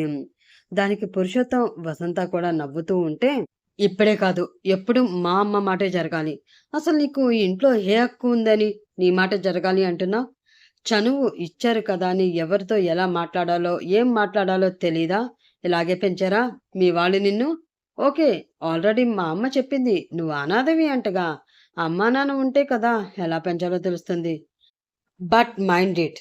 Be in your limits. గట్టిగా అరుస్తూ సడన్ గా అభి వచ్చి అనేసరికి ముగ్గురు ఆశ్చర్యపోతారు. శశికి మొదట అభిని చూసి భయం వేసినా అతని మాటలకు మాత్రం చాలా కోపం, బాధ కలుగుతాయి. చిన్నప్పటి నుంచి వాళ్ళ పిన్ని కూడా అలాగే అంటూ ఉండేది. అనాదివి, అనాదిలా ఉండు అంటూ. మళ్ళీ ఇప్పుడు ఇక్కడికి వచ్చాక కూడా సొంత భర్త నుంచి అవే మాటలు. నన్ను క్షమించండి అత్తయ్య అంటూ అక్కడ ఒక్క క్షణం కూడా ఉండలేక తనకంటూ ఇచ్చిన వేరే రూంలోకి ఏడుస్తూ వెళ్ళిపోతుంది శశి. అభి, నీకసలు బ్రెయిన్ పనిచేస్తుందా? అమ్మాయితో మాట్లాడే విధానం ఇదేనా? మొన్నే కదా నీకు చెప్పాను, అయినా గుర్తులేదా అంటూ కోపంగా అరుస్తారు పురుషోత్తం. ఈసారి వసంతకి కూడా చాలా కోపం వస్తుంది. అవునభి, ఏం మాటలు రావి? శశి చాలా మంచిది తెలుసా? మమ్మల్ని కన్న తల్లిదండ్రుల కన్నా ఎక్కువగా చూసుకుంటుంది. అసలు ఇప్పుడు మా మధ్య ఏ మాటలు జరుగుతున్నాయో తెలియకుండా తను అన్నదానికి ఆ ఒక్క మాటని పట్టుకుని అన్ని మాటలనల్లా. ఈ వీకెండ్ బయటకు వెళదామని నేనంటే, లేదు హాస్పిటల్కి వెళ్ళి నాకు చెక్ చేయించాలి శశి అంటుంది. అందుకే ఎప్పుడు మీ మాటేనా, ఈసారి నా మాట చెల్లాలి అన్నది. అంతేగాని తను శివానిలా కాదురా అనగానే ముందు మాటలన్నీ మర్చిపోయి శివాని అని చివరిలో మాట్లాడిన మాటని గుర్తు చేసుకుని, అమ్మా, మళ్ళీ ఆ మాట ఇంట్లో వినిపించకూడదని చెప్పానా లేదా అంటూ అరిచేసి తన రూంలోకి వెళ్ళిపోతాడు. శివాని అభిని వదిలేసి 2 సంవత్సరాలు అయిపోతున్నా కూడా ఇంకా ఆమె జ్ఞాపకాల నుంచి పూర్తిగా బయటికి రాలేదని వసంత, పురుషోత్తములకి అర్థమవుతుంది. కాకపోతే అవి మధుర జ్ఞాపకాలు కాకుండా చేదు జ్ఞాపకాలు. ఏం చేస్తే వాటి నుండి పూర్తిగా భయపడి శశితో కొత్త జీవితాన్ని మొదలు పెడతాడో అర్థం కాక బాధతో నిట్టూర్చి వాళ్ళు కూడా అక్కడ నుంచి వెళ్ళిపోతారు. రోజులు గడుస్తూ ఉంటాయి. కానీ అభి, శశి మాత్రం కనీసం ఒకరినొకరు చూసుకోవడానికి కూడా ఇష్టపడారు. ఉదయాన్నే లేచి స్నానం చేసి పూజ చేసుకునే టిఫిన్లో ఏదో ఒక ఐటెం తనే ప్రిపేర్ చేస్తూ అభి వచ్చే టైంకి కాఫీ కూడా ప్రిపేర్ చేసి అతనికి ఎదురు పడకుండా తన రూంలోకి వెళ్ళిపోతుంది శశి. అభి ఫ్రెష్ అయి కిందకి వచ్చి ఆమె చేసిన కాఫీ అని తెలియకపోయినా అదే తాగి తను చేసిన టిఫినే తిని ఆఫీస్కి వెళ్ళిపోతాడు. అభి వెళ్ళడం చూసిన తర్వాతే మళ్ళీ తన గదిలోంచి బయటకు వచ్చేది శశి. ఎందుకమ్మా అలా చేస్తున్నావు? కనీసం వాడికి ఎదురుపడడం కూడా నీకు ఇష్టం లేదా అని బాధగా అడుగుతారు వసంత. ఎందుకు అత్తయ్య, ఇష్టం లేని ఆయనకి నేను ఎదురుపడడం, మళ్ళీ ఆయనతో ఏదో ఒక మాట అనిపించుకోవడం అవసరమా అవన్నీ నాకు? దానికన్నా ఆయనకి దూరంగా ఉండడమే ఇద్దరికీ మంచిది అంటుంది శశి. అభి మాటలకి ఇప్పటికే శశి చాలా బాధపడుతుందని ఆవిడికి కూడా అర్థమవుతుంది. అలానే ఎన్నాళ్ళు వాళ్ళిద్దరూ దూరంగా ఉండిపోతారు అని ఆలోచిస్తూ పురుషోత్తంతో చెప్పి బాధపడుతుంది. ఒక పని చేద్దామా? అమెరికాలో ఉన్న మీ తమ్ముడు కూతురు పెళ్లి కదా, ఇద్దరం ఒక నెల రోజులు సరదాగా అలా ట్రిప్కి వెళ్దామా అని అడుగుతారు పురుషోత్తం. ఇక్కడ కోడలు కొడుకు కలవట్లేదు అని ఏడుస్తూ ఉంటే మీకు నాతో సోలో ట్రిప్ కావాల్సి వచ్చిందా అంటూ కోపంగా చూస్తుంది వసంత. అయ్యో పిచ్చిమొద్దు, మనం ఇక్కడే ఉంటే వాళ్ళిద్దరూ ఇలాగే దూరంగా ఉంటారు. అదే మనం వెళ్ళిపోయామనుకో, వేరే ఆప్షన్ లేక ఇద్దరు ఖచ్చితంగా మాట్లాడుకుంటారు. పని వాళ్ళకి కూడా ముందే చెప్దాం. కలిస్తే కలుస్తారు, లేదంటే మనకి ఫోన్ చేస్తే తొందరగా వచ్చేద్దాం. ఏదో ఒక ప్రయత్నం అయితే చేయాలి కదా అంటాడు పురుషోత్తం. ఆయన ఆలోచన వసంతకి కూడా బాగానే నచ్చుతుంది. నిజమేనండి. కనీసం అలా అయినా వాళ్ళిద్దరూ మాట్లాడుకుంటే అంతే చాలు. ఒకసారి శశి మంచితనం వాడికి అర్థమైతే ఖచ్చితంగా ఆ అమ్మాయిని వాడు విడిచిపెట్టడు. ప్రాణంలా చూసుకుంటాడు. నాకు ఆ నమ్మకం ఉంది. అందుకే కదా శశిని ఏరుకోరి మరి వాడికి ఇష్టం లేకపోయినా పెళ్లి చేసింది అని వెంటనే అమెరికాకి ఫోన్ చేసి వాళ్ళ తమ్ముడికి వస్తున్నట్లుగా చెప్పేసి టికెట్స్ బుక్ చేసుకుంటారు ఇద్దరు. అదేంటత్తయ్య, మీరిద్దరూ అలా ఒకేసారి వెళ్ళిపోతే ఇక్కడ నేను ఒక్కదాన్నే ఉండి ఏం చేయాలి? నా వల్ల కాదు. నన్ను కూడా మీతో తీసుకువెళ్ళిపోండి ప్లీజ్ అని అడుగుతుంది శశి. అదేంట్రా, నువ్వు కూడా వచ్చేస్తే మరి మన అభి సంగతేంటి? వాడు ఒక్కడే ఎలా ఉంటాడు? వాడికి టైంకి అన్నీ నువ్వే కదా చూస్తున్నావు. నీకు తేడా తెలియలేదా? నువ్వు వచ్చినప్పటి నుంచి ఇంటి ఫుడ్ తింటున్నాడా? కొంచెం మనిషి తేలాడు. నువ్వు మళ్ళీ వచ్చేస్తే బయట తిండి తింటూ వాడి ఆరోగ్యం పాడైపోతుంది. అసలే మనం ఎవరం లేక వాడు చెప్పక ఏమవుతాడు అనగానే శశికి కూడా నిజమే అనిపిస్తుంది. వసంత వాళ్ళు వెళ్ళాక కూడా అలాగే అభికి ఎదురుపడకుండా ఉంటే సరిపోతుందిలే అనుకుని, అలాగే అత్తయ్య, సరే మీరు జాగ్రత్తగా వెళ్ళి తొందరగా వచ్చేయండి ప్లీజ్ అని మరీ మరీ చెప్తుంది. అభికి కూడా అమెరికా వెళుతున్నట్లు చెప్పినా పెద్దగా పట్టించుకోడు. వాళ్ళ ప్లాన్ ఇదంతా అని శశికి అర్థం కాకపోయినా అభికి అర్థమవుతుంది. ఎలా అయినా వాళ్ళిద్దరూ కలవాలి అని దేవుడికి దండం పెట్టుకుని శశికి జాగ్రత్తలు చెప్పి వసంత పురుషోత్తం అమెరికా బయలుదేరిపోతారు. అప్పటి నుంచి శశికి కొత్త కష్టాలు మొదలవుతాయి. ఎందుకంటే వసంత వాళ్ళు వెళ్లే ముందే పని వాళ్లలో కేవలం ఇద్దరిని మాత్రమే ఉంచి మిగిలిన అందరినీ కావాలని ఏదో వంక చెప్పి సెలవు తీసుకోమని వెళ్ళిపోమని చెప్తారు. దాంతో వంట కోసం అంటూ శశితో ఒకరిని, గార్డెన్ కోసం ఇంకొకరిని మాత్రమే ఉంచి మిగిలిన వాళ్ళంతా సెలవు పెట్టి వెళ్ళిపోతారు. అప్పటికి చాలా రిక్వెస్ట్ చేస్తుంది శశి వసంత వాళ్ళు వచ్చాక లీవ్ తీసుకోమని. ఎంత బతిలాడినా వాళ్ళు కూడా ఏవేవో కష్టాలు ఉన్నాయని అర్జెంటుగా సెలవు కావాలని చెప్పి వెళ్ళిపోతారు. దాంతో వేరే ఆప్షన్ లేక అభి పనులన్నీ కూడా తనే చూడవలసి వస్తుంది. పొద్దున్నే లేచి దేవుడికి దండం పెట్టుకుని ఎప్పట్లాగే టిఫిన్ ప్రిపేర్ చేసి అభి కోసం కాఫీ చేస్తుంది శశి. సార్ వస్తే ఈ ఫ్లాస్క్లో ఉన్న కాఫీ ఇచ్చేసాయి అని చెప్పి తన రూమ్లోకి వెళ్ళిపోతూ ఉంటే, అమ్మగారు అలా ఎలా వెళ్ళిపోతారు? సార్ పనులన్నీ మీరే చేయాలి. నేను గనక ఆయన గదిలోకి వెళితే ఇంకా అంతే, నన్ను చంపేస్తారు. నా వల్ల కాదు అంటుంది భయంగా జలజ. అదేంటి అలా అంటావు? నేను ఎలా వెళ్తాను? నా వల్ల కాదు అంటుంది టెన్షన్గా శశి. వసంత వెళ్లే ముందే అన్ని విషయాలు జలజతో చెప్పేయడంతో, లేదమ్మా, నేను మాత్రం వెళ్ళను. మీరే వెళ్ళి సార్ రూమ్ క్లీన్ చేయాలి, ఆయనకి డ్రెస్ తీసి పెట్టాలి, అవన్నీ రోజు పెద్దమ్మగారు చూసుకునేవారు. రూమ్స్ సర్దడానికి ఇంకో అమ్మాయి ఉండేది కదా, ఇప్పుడు తను కూడా లేదు, అది కూడా మీరే చేయాలి. ఉదయాన్నే జిమ్ రూమ్లో ఉన్నప్పుడే సార్కి మిల్క్ షేక్ తాగడం అలవాటు. నేను చేస్తాను, కానీ మీరే తీసుకువెళ్ళి ఇవ్వాలి. టిఫిన్ కూడా మీరే పెట్టాలి. ఒకసారి నేను పెడితే మొహం పైనే ప్లేట్ విసిరేశారు అబ్బాయి గారు. నాకు భయం తల్లి అంటూ బోలెడంత లిస్ట్ చెప్పి ఇంకాస్త భయపెట్టేస్తుంది శశిని. వేరే ఆప్షన్ లేక ప్రోటీన్ షేక్ తయారు చేసి అప్పటికే అభి జిమ్లో ఉంటాడు కాబట్టి టైం ప్రకారం అది తాగే టైం అని తీసుకుని వణుకుతున్న కాళ్ళతో పైకి వెళుతుంది శశి. అక్కడ black T shirt, track pant వేసుకుని థ్రెడ్మిల్ చేస్తూ ఒంటి నిండా చెమటతో హాట్గా కనిపిస్తాడు అవి. అతన్ని అలా చూసి ఒక్కసారిగా ఒళ్ళంతా వేడిగా అయ్యి చెమటలు పట్టి గుటకలు వేస్తుంది శశి. పెళ్ళై నేల దాటుతున్న సొంత మొగుడిని చాటుగా చూసి సైట్ కొట్టుకునే అదృష్టం నీదేనే శశి. ఇంతటి అదృష్టం నీ శత్రువులకు కూడా వద్దు అని తనలో తానే అనుకుంటూ మెల్లిగా ప్రోటీన్ షేక్ గ్లాస్తో ఆ రూమ్లోకి అడుగు పెడుతుంది. సౌండ్ చేయకుండా అక్కడ ఉన్న టేబుల్ మీద ఆ గ్లాస్ పెట్టేసి అలాగే వెనక్కి వచ్చేస్తుంటే సరిగ్గా డోర్ క్రాస్ చేసేటప్పుడు చూస్తాడు అభి. షేక్ తెచ్చింది శశి అని అర్థమయ్యి అతని దవడలు కోపంతో బిగుసుకుంటాయి. కానీ ఎదురు పట్టకుండా డిస్టర్బ్ చేయకుండా వెళ్ళిపోయింది అని అప్పటికి కోపాన్ని కంట్రోల్ చేసుకుని ప్రోటీన్ షేక్ తీసుకుని తాగేస్తాడు. స్నానానికి వెళ్ళగానే అప్పటి వరకు దానికోసం ఎదురు చూస్తున్న శశి మెల్లిగా రూమ్లోకి వెళ్ళి బెడ్ మొత్తం నీట్గా సర్దేసి అభి వేసుకునే డ్రెస్ కూడా తీసి బెడ్ మీద రెడీగా పెట్టి మళ్ళీ బయటకు వచ్చేస్తుంది. వసంత లేదు, అయినా కూడా బట్టలు సెలెక్ట్ చేసి బెడ్ మీద కనిపించేసరికి అది కూడా శశి పని అని, తల్లి వెళ్తూ ఏం చేయాలో ఆమెకు అన్నీ చెప్పింది అని అర్థమయ్యి కోపంతో ఆ బట్టల్ని విసిరేసి వేరే డ్రెస్ తీసుకుని కిందకి వస్తాడు. మేడ పైనుంచి షూ సౌండ్స్ వినిపించేసరికి కిందన ప్లేట్లో వేడిగా టిఫిన్ మొత్తం వడ్డించి గ్లాస్తో వాటర్ కూడా పెట్టి వంటింట్లోకి వెళ్ళిపోయి డోర్స్ అందులోంచి చూస్తూ నిలబడుతుంది శశి. టేబుల్ పైన టిఫిన్ ఉండడంతో ఇంకేం మాట్లాడకుండా సైలెంట్గా తినేసి ఎప్పట్లాగానే ఆఫీస్కి వెళ్ళిపోతాడు అభి. అభి వెళ్ళగానే అమ్మయ్యా అనుకుంటూ తాబేలులాగా తల బయటికి పెట్టి చుట్టూ చూస్తూ ఉంటుంది శశి. మొబైల్ అక్కడే డైనింగ్ టేబుల్ మీద మర్చిపోయి మళ్ళీ తిరిగి వచ్చి మొబైల్ తీసుకుంటున్న అభి అలా తాబేలులా తల బయటికి పెట్టి చుట్టూ అమాయకంగా చూస్తున్న శశిని చూసి తనలో తానే చిన్నగా నవ్వుకుంటూ వెళ్ళిపోతాడు. అది శశి చూడకపోయినా జలజ చూస్తుంది. జరిగేవన్నీ ఎప్పటికప్పుడే వసంతకి ఫోన్ చేసి ఇన్ఫర్మేషన్ పాస్ చేస్తూ ఉంటుంది. అమ్మాయి అలాగే వాడికి కనిపించకుండా తిరుగుదామని ట్రై చేస్తూ ఉంటుంది. నువ్వు మాత్రం ఏదో ఒక పని చేసి వాళ్ళు ఇద్దరు ఎదురుపడేలా చెయ్యవే తల్లి అని చెప్తుంది వసంత.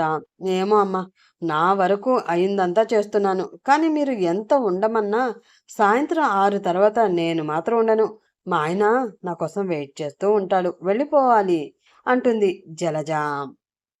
ఒక్కోసారి అభి నైట్ లేట్‌గా డ్రింక్ చేసి వస్తూ ఉంటాడు. అందుకే ఆ టైంలో శశి ఎదురు పడితే కోపమంతా చూపిస్తాడని శశికి తోడుగా ఉండమని జలజని చాలా బ్రతిమిలాడుతుంది వసంత. కానీ ఎంత చెప్పినా జలజ మాత్రం నైట్ టైం ఉండను అనేస్తూ ఉంటుంది. 10 రోజులు అలాగే గడిచిపోతే అభి, శశి ఇద్దరు ఎదురు పడవలసిన సందర్భాలు చాలా తక్కువగానే ఉంటాయి. ఒకరోజు ఎప్పట్లాగానే జలజ సాయంత్రం వంట కూడా చేసి అన్నీ సర్ది శశికి చెప్పి రోజులాగే వాళ్ళ ఇంటికి వెళ్ళిపోతుంది. కానీ అభి ఆ రోజు ఒక బిజినెస్ పార్టీకి వెళ్తాడు.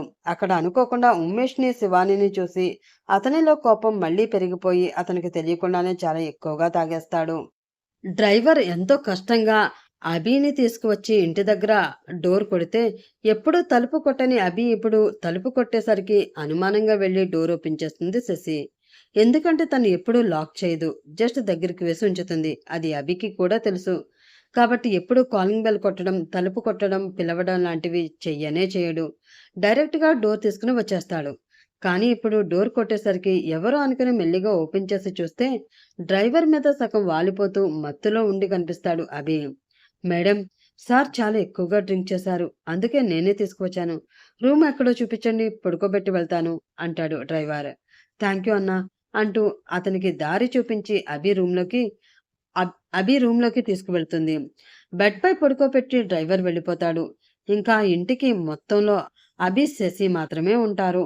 డోర్ లాక్ చేసి అభి డిన్నర్ చేశాడో లేదో తెలియదు కాబట్టి ప్లేట్లో అన్నీ పెట్టుకుని వాటర్తో పాటు తీసుకుని అతను ఉన్న రూమ్లోకి వెళ్తుంది శశి. రూమ్లోకి వెళ్ళేసరికి ఎలా పడుకోబెట్టారో అచ్చం అలాగే బోర్లో పడుకుని కనిపిస్తాడు అభి. కనీసం వేసుకున్న డ్రెస్, కాళ్ళకి ఉన్న షూస్ కూడా తీయకపోవడంతో బాధగా అనిపించి ప్లేట్ పక్కన పెట్టి షూ తీసి కోట్ కూడా రిమూవ్ చేస్తుంది. అతి కష్టంగా కూర్చోబెట్టి ఒక్కో ముద్ద నోట్లో తినిపిస్తుంటే తనకి తెలియకుండానే మొత్తమంతా తినేస్తాడు అభి. అయ్యో, ఎంత ఆకలిగా ఉన్నారు, ఇంకొంచెం తీసుకువస్తే బాగుండును అనిపించి ప్లేట్ పక్కన పెట్టి మళ్ళీ కిందకి వెళ్ళడానికి పైకి లేచి నిల్చుంటుంది శశి. కానీ నిల్చోవడంలో తన చీర కుచ్చెలు మట్టేసి పొరపాటున మళ్ళీ అభి మీద డబ్బని పడిపోతుంది. ఆ పడడంలో ఆమె పరువాలు అతని మొహం మీద పడి ఫోర్సుగా అదుముకుంటే ఒక్కసారిగా ఆమె గుండె వేగం పెరిగిపోతుంది. వెంటనే లేవాలని ప్రయత్నించి కదిలేసరికి ఈసారి ఆమెని గట్టిగా హత్తుకుంటాడు అభి. ఆమె నడుం చుట్టూ అతని చేతులు చేరేసరికి వెళ్ళంతా వేడిగా అయిపోతుంది శశికి. అతను అన్న మాటలకి మొదట్లో కోపంగానే ఉన్న అభి పడిన కష్టాలకి, అలా ప్రేమ వల్లే మోసపోయాడు కాబట్టి అంత బాధ ఉందని అర్థం చేసుకుంటుంది. అందుకే తెలియకుండానే అతని ప్రేమలో పడిపోతుంది శశి. అతనితో పెళ్లి అన్నప్పటి నుంచి అతనితో ఎన్నో ఊహల్లో ఉండి మానసికంగా అతని భార్య అయిపోయింది ఆమె.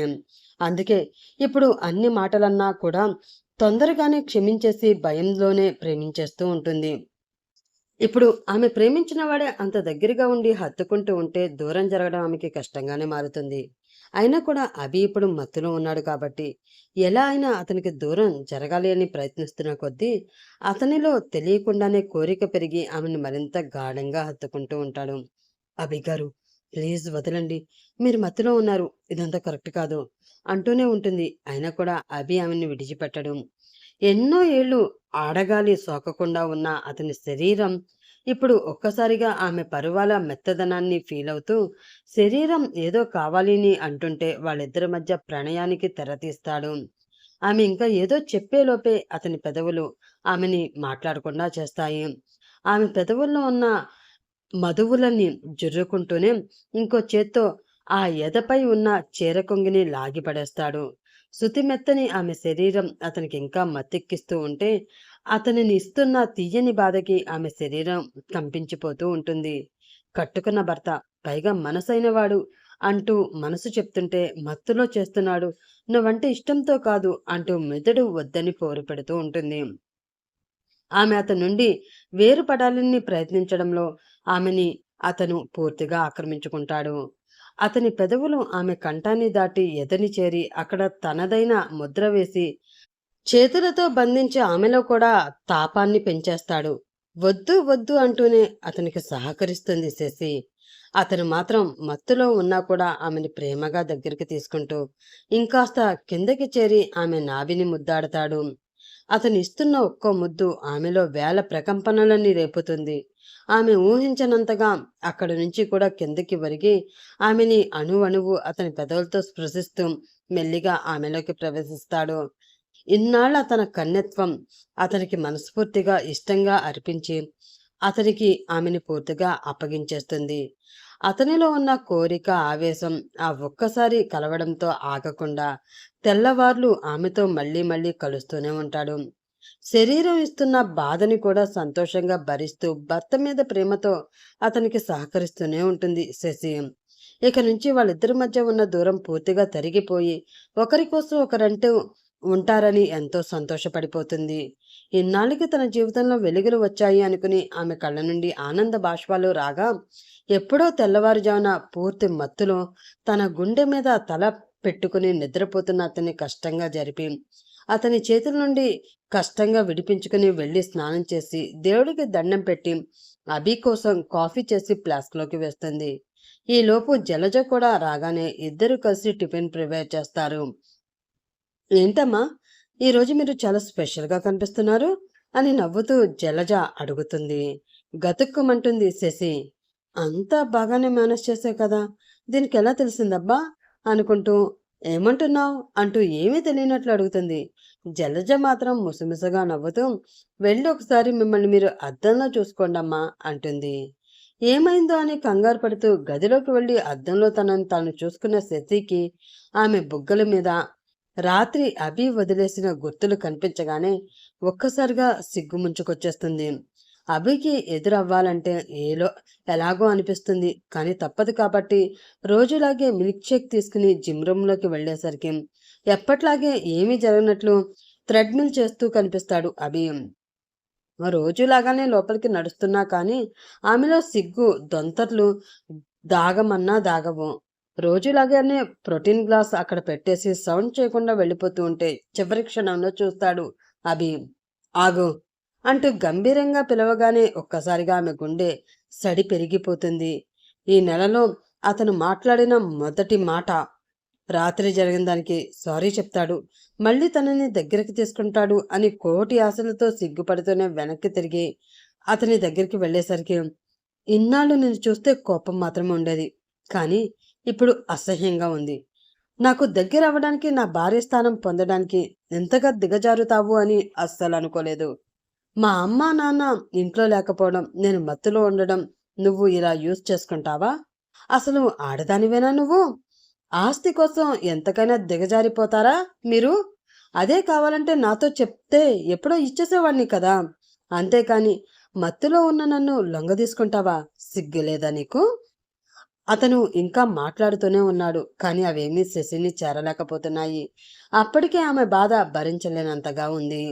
అతనేగా ఆమెని ముందుగా దగ్గరికి తీసుకున్నాడు. వద్దు వదలమని ఎంతో బ్రతిమిలాడింది, కానీ వినకుండా ఆమెని పూర్తిగా లొంగ తీసుకుని ఇప్పుడు తిరిగి తానే అలా చేశానని నింద వేస్తుంటే తట్టుకోలేకపోతుంది ఆమె మనసు. రెండు చేతుల్ని చప్పుడు వచ్చేలా కలిపి దండం పెడుతుంది. దాంతో కనుబొమ్మలు ముడుస్తూ ఆగిపోతాడు అభి. ఇప్పటి వరకు భరించాను, ఇంకా నా వల్ల కాదు. పెళ్లి చేసుకున్నంత మాత్రాన ఏదైనా పడతాను అని అనుకోకండి. నిజంగా ఆస్తి కోసమే మిమ్మల్ని పెళ్లి చేసుకుని ఉంటే వేరేలా ఉండేదాన్ని. కేవలం అత్త మావయ్యల కోసం మాత్రమే ఇన్నాళ్ళు ఇక్కడ ఉన్నాను, కానీ మీ భార్యగా బ్రతకాలని, ఈ ఆస్తిని అనుభవించాలి అని కాదు. ఎవరో ఒకరు చేసిన దానికి ప్రపంచంలో ఉన్న ఆడవాళ్ళంతా అలాగే ఉంటారు అనుకోవడం మీ అవివేకం మాత్రమే. ఇంకా చాలు. మీ నోటి నుంచి నా గురించి ఇంకొక మాట కూడా రావడం నాకు ఇష్టం లేదు. ఇప్పుడేంటి, నేను మీకు దూరంగా వెళ్ళిపోవాలి అంతే కదా? అది చెప్పేస్తే సరిపోతుంది కదా? వెళ్ళిపోతాను, దూరంగా వెళ్ళిపోతాను. మీకు అత్తయ్య మావయ్య వాళ్ళకి అందరికీ దూరంగా వెళ్ళిపోతాను. మీ జీవితంలోకి మళ్ళీ ఎప్పుడూ రాను. నిన్న నైట్ జరిగిన దానిలో నా తప్పు ఉంది అంటే నా తప్పు కన్నా ఎక్కువ మీదే ఉంది. అయినా కూడా నేను మత్తులో లేను కాబట్టి మిమ్మల్ని ఇంకొంచెం బలం ఉపయోగించి ఆపి ఉండవలసింది తప్పు నాదే. దానికి క్షమించండి అంటూ దండం పెట్టి కళ్ళ నీళ్లు తుడుచుకుని అక్కడి నుంచి వేగంగా వెళ్ళిపోతుంది శశి. అప్పటికి కూడా అభికి అతను చేసిన తప్పు అర్థం కాక చిరాగ్గా మొహం తిప్పుకుంటాడు. శశిని తనకి అంటగట్టినందుకు వాళ్ళ అమ్మని మనసులోనే తిట్టుకుంటూ ఫ్రెష్ అవడానికి వెళ్ళిపోతాడు. జలజ వాళ్ళిద్దరి మధ్య ఏం జరిగిందో తెలుసుకోవాలని ఉత్సాహంగా అక్కడికి వచ్చి అప్పటి వరకు జరిగిందంతా చూసి వెంటనే వసంత వాళ్ళకి ఫోన్ చేస్తుంది. ఏంటి నువ్వనేది? అవునమ్మా, అమ్మాయి గారు వెళ్ళిపోతాను అంటున్నారు. నాకు చాలా భయంగా ఉంది. మీరు త్వరగా ఇక్కడికి వచ్చేయండి. నేను ఎలాగోలాగా ఆపడానికి ప్రయత్నిస్తాను అంటుంది జలజ. అలాగే మేము ఇప్పుడే ఫ్లైట్లో వచ్చేస్తాం. రేపు దిగిపోతాం. అంతవరకు అమ్మాయిని మాత్రం ఎక్కడికి వెళ్ళనివ్వకు అని మరీ మరీ చెప్తుంది. కానీ శశి జలజకి కూడా చెప్పకుండా తన బ్యాగ్లో ఆ ఇంటికి వచ్చినప్పుడు తెచ్చుకున్న 4 డ్రెస్సుల్ని మాత్రమే పెట్టుకుని ఒంటి మీద ఉన్న నగలన్నీ తీసేసి కేవలం తాళి చైన్ మాత్రమే ఉంచుకుని అక్కడి నుంచి బయటకు వచ్చేస్తుంది. అభి ఆఫీస్కి వెళ్ళిపోయాక శశి కోసం ఆమె రూమ్కి వెళుతుంది జలజ. కానీ అక్కడెక్కడా శశి కనిపించదు. అదిరి పడుతున్న గుండెలతో ఇల్లంతా అంగుళం కూడా వదలకుండా వెతుకుతుంది. అయ్యో, అమ్మాయి గారు నాకు కూడా చెప్పకుండా వెళ్ళిపోయినట్లున్నారు. ఇప్పుడు పెద్దమ్మ గారు వస్తే నేనేం సమాధానం చెప్పాలి అని భయంగా మళ్ళీ వసంతకి కాల్ చేస్తుంది. కానీ అప్పటికే ఫ్లైట్లో ఉంటారు వసంత, పురుషోత్తం. అందుకే వాళ్ళ ఫోన్స్ కలవవు. ఇంకా వాళ్ళు వచ్చే వరకు జలజకి కాళ్ళు చేతులు ఆడవు. నైట్ మళ్ళీ అభి వచ్చాక ఎదురుగా జలజ ఏడుస్తూ కనిపిస్తే దగ్గరికి వెళ్ళి, ఏమైంది జలజ, ఎందుకు ఏడుస్తున్నావు అని అడుగుతాడు. అమ్మాయి గారు ఇంట్లోంచి వెళ్ళిపోయారు బాబు. కనీసం నాకు కూడా చెప్పలేదు. పెద్దమ్మగారు వాళ్ళు వస్తే నేను ఏం సమాధానం చెప్పాలి? నాకు చాలా భయంగా ఉంది అంటుంది. శశి వెళ్ళిపోయిందా? శశి వెళ్ళిపోయిందా? ఉదయాన్న చెప్పినా కూడా మాట వరుసకే అంటుంది. వాళ్ళ అమ్మ వాళ్ళు వచ్చాక జరిగింది చెప్పి తనని వాళ్ళతో తిట్టించి కానీ వెళ్ళదు అనుకుంటాడు. కానీ ఇప్పుడు నిజంగానే శశి వెళ్ళిపోయింది అనేసరికి పీడ పోయింది. వదిలేయ్, దాని అసలు రంగు బయటపడింది కాబట్టి వెళ్ళిపోయింది. అమ్మ వాళ్ళు వచ్చాక ఒకసారి ఇంట్లో నగలు డబ్బులు ఉన్నాయో లేదో చెక్ చేసుకోమని చెప్పు. నువ్వు కూడా ఇంటికి వెళ్ళిపో, మరేం పర్వాలేదులే అంటూ జలజను కూడా వాళ్ళ ఇంటికి పంపించేస్తాడు అభి. ఇంటి మొత్తానికి ఇప్పుడు అతను ఒక్కడే ఉన్నాడు అని తెలుసు కాబట్టి డోర్ లాక్ చేసుకుని తన రూమ్లోకి వెళ్ళి ఫ్రెష్ అయి శశి వెళ్ళిపోయింది అని చెప్పగానే ఏదో బరువు దిగిపోయిన వాడిలా సంతోషంతో మొబైల్లో సాంగ్స్ ఆన్ చేసుకుని వింటూ ఎంజాయ్ చేస్తూ ఉంటాడు. అయితే ఉదయం అమ్మ నాకు అన్నిసార్లు ఫోన్ చేయడానికి రీజన్ అదేనా? లిఫ్ట్ చేయకపోవడమే మంచిదయ్యింది. లేదంటే అక్కడి నుంచి క్లాసెస్ స్టార్ట్ చేసేది. ఇక్కడికి వచ్చాక ఎలాగో తప్పదు అనుకుంటూ మొబైల్లో కాల్స్ లిస్ట్ చూస్తుంటే తన ఫ్రెండ్ మిస్డ్ కాల్ కూడా కనిపిస్తాయి. వీడెందుకు ఉదయం చేశాడు అనుకుని తిరిగి కాల్ చేస్తాడు అభి. హాయ్ రా, నిన్నే కదా పార్టీలో కలిసాం. ఏంటి మళ్ళీ ఈరోజు అంత పొద్దునే ఫోన్ చేసావు? మీటింగ్లో ఉండి చూసుకోలేదు. ఎనీథింగ్ అర్జెంట్ అని అడుగుతాడు. ఆల్మోస్ట్ అంతేరా. ముందు నువ్వెలా ఉన్నావు, నీ హెల్త్ ఎలా ఉందో చెప్పు అని అడుగుతాడు అభి ఫ్రెండ్. నేను బాగానే ఉన్నారా, నాకేమవుతుంది? నిన్న పార్టీకి ఉమేష్, శివాని కూడా వచ్చారు. నువ్వు చూసే ఉంటావు. వాళ్ళ నీ మీద కోపంతో కావాలని నువ్వు తాగిన డ్రింక్లో ఏదో ఐఫవర్ ఫుల్ సెక్సువల్ డ్రగ్స్ మిక్స్ చేశారంటరా. అది తాగాక నీలో సెక్సువల్ ఫీలింగ్స్ ఎక్కువగా వస్తాయి. నువ్వు ఆ ఫీలింగ్స్తో బాధపడుతూ ఉంటే ఎంజాయ్ చేయాలని అలా చేశారట. మాట్లాడుకుంటుంటే విన్నాను. నేను వచ్చేసరికి నువ్వు వెళ్ళిపోయావు. తర్వాత ఎంత ట్రై చేసినా నీ ఫోన్ లైన్స్ కలవలేదు. ఒకవేళ దానివల్ల నీకేమైనా అయ్యి హాస్పిటల్లో అడ్మిట్ అయ్యావేమో అని కంగారుగా ఫోన్ చేశాను.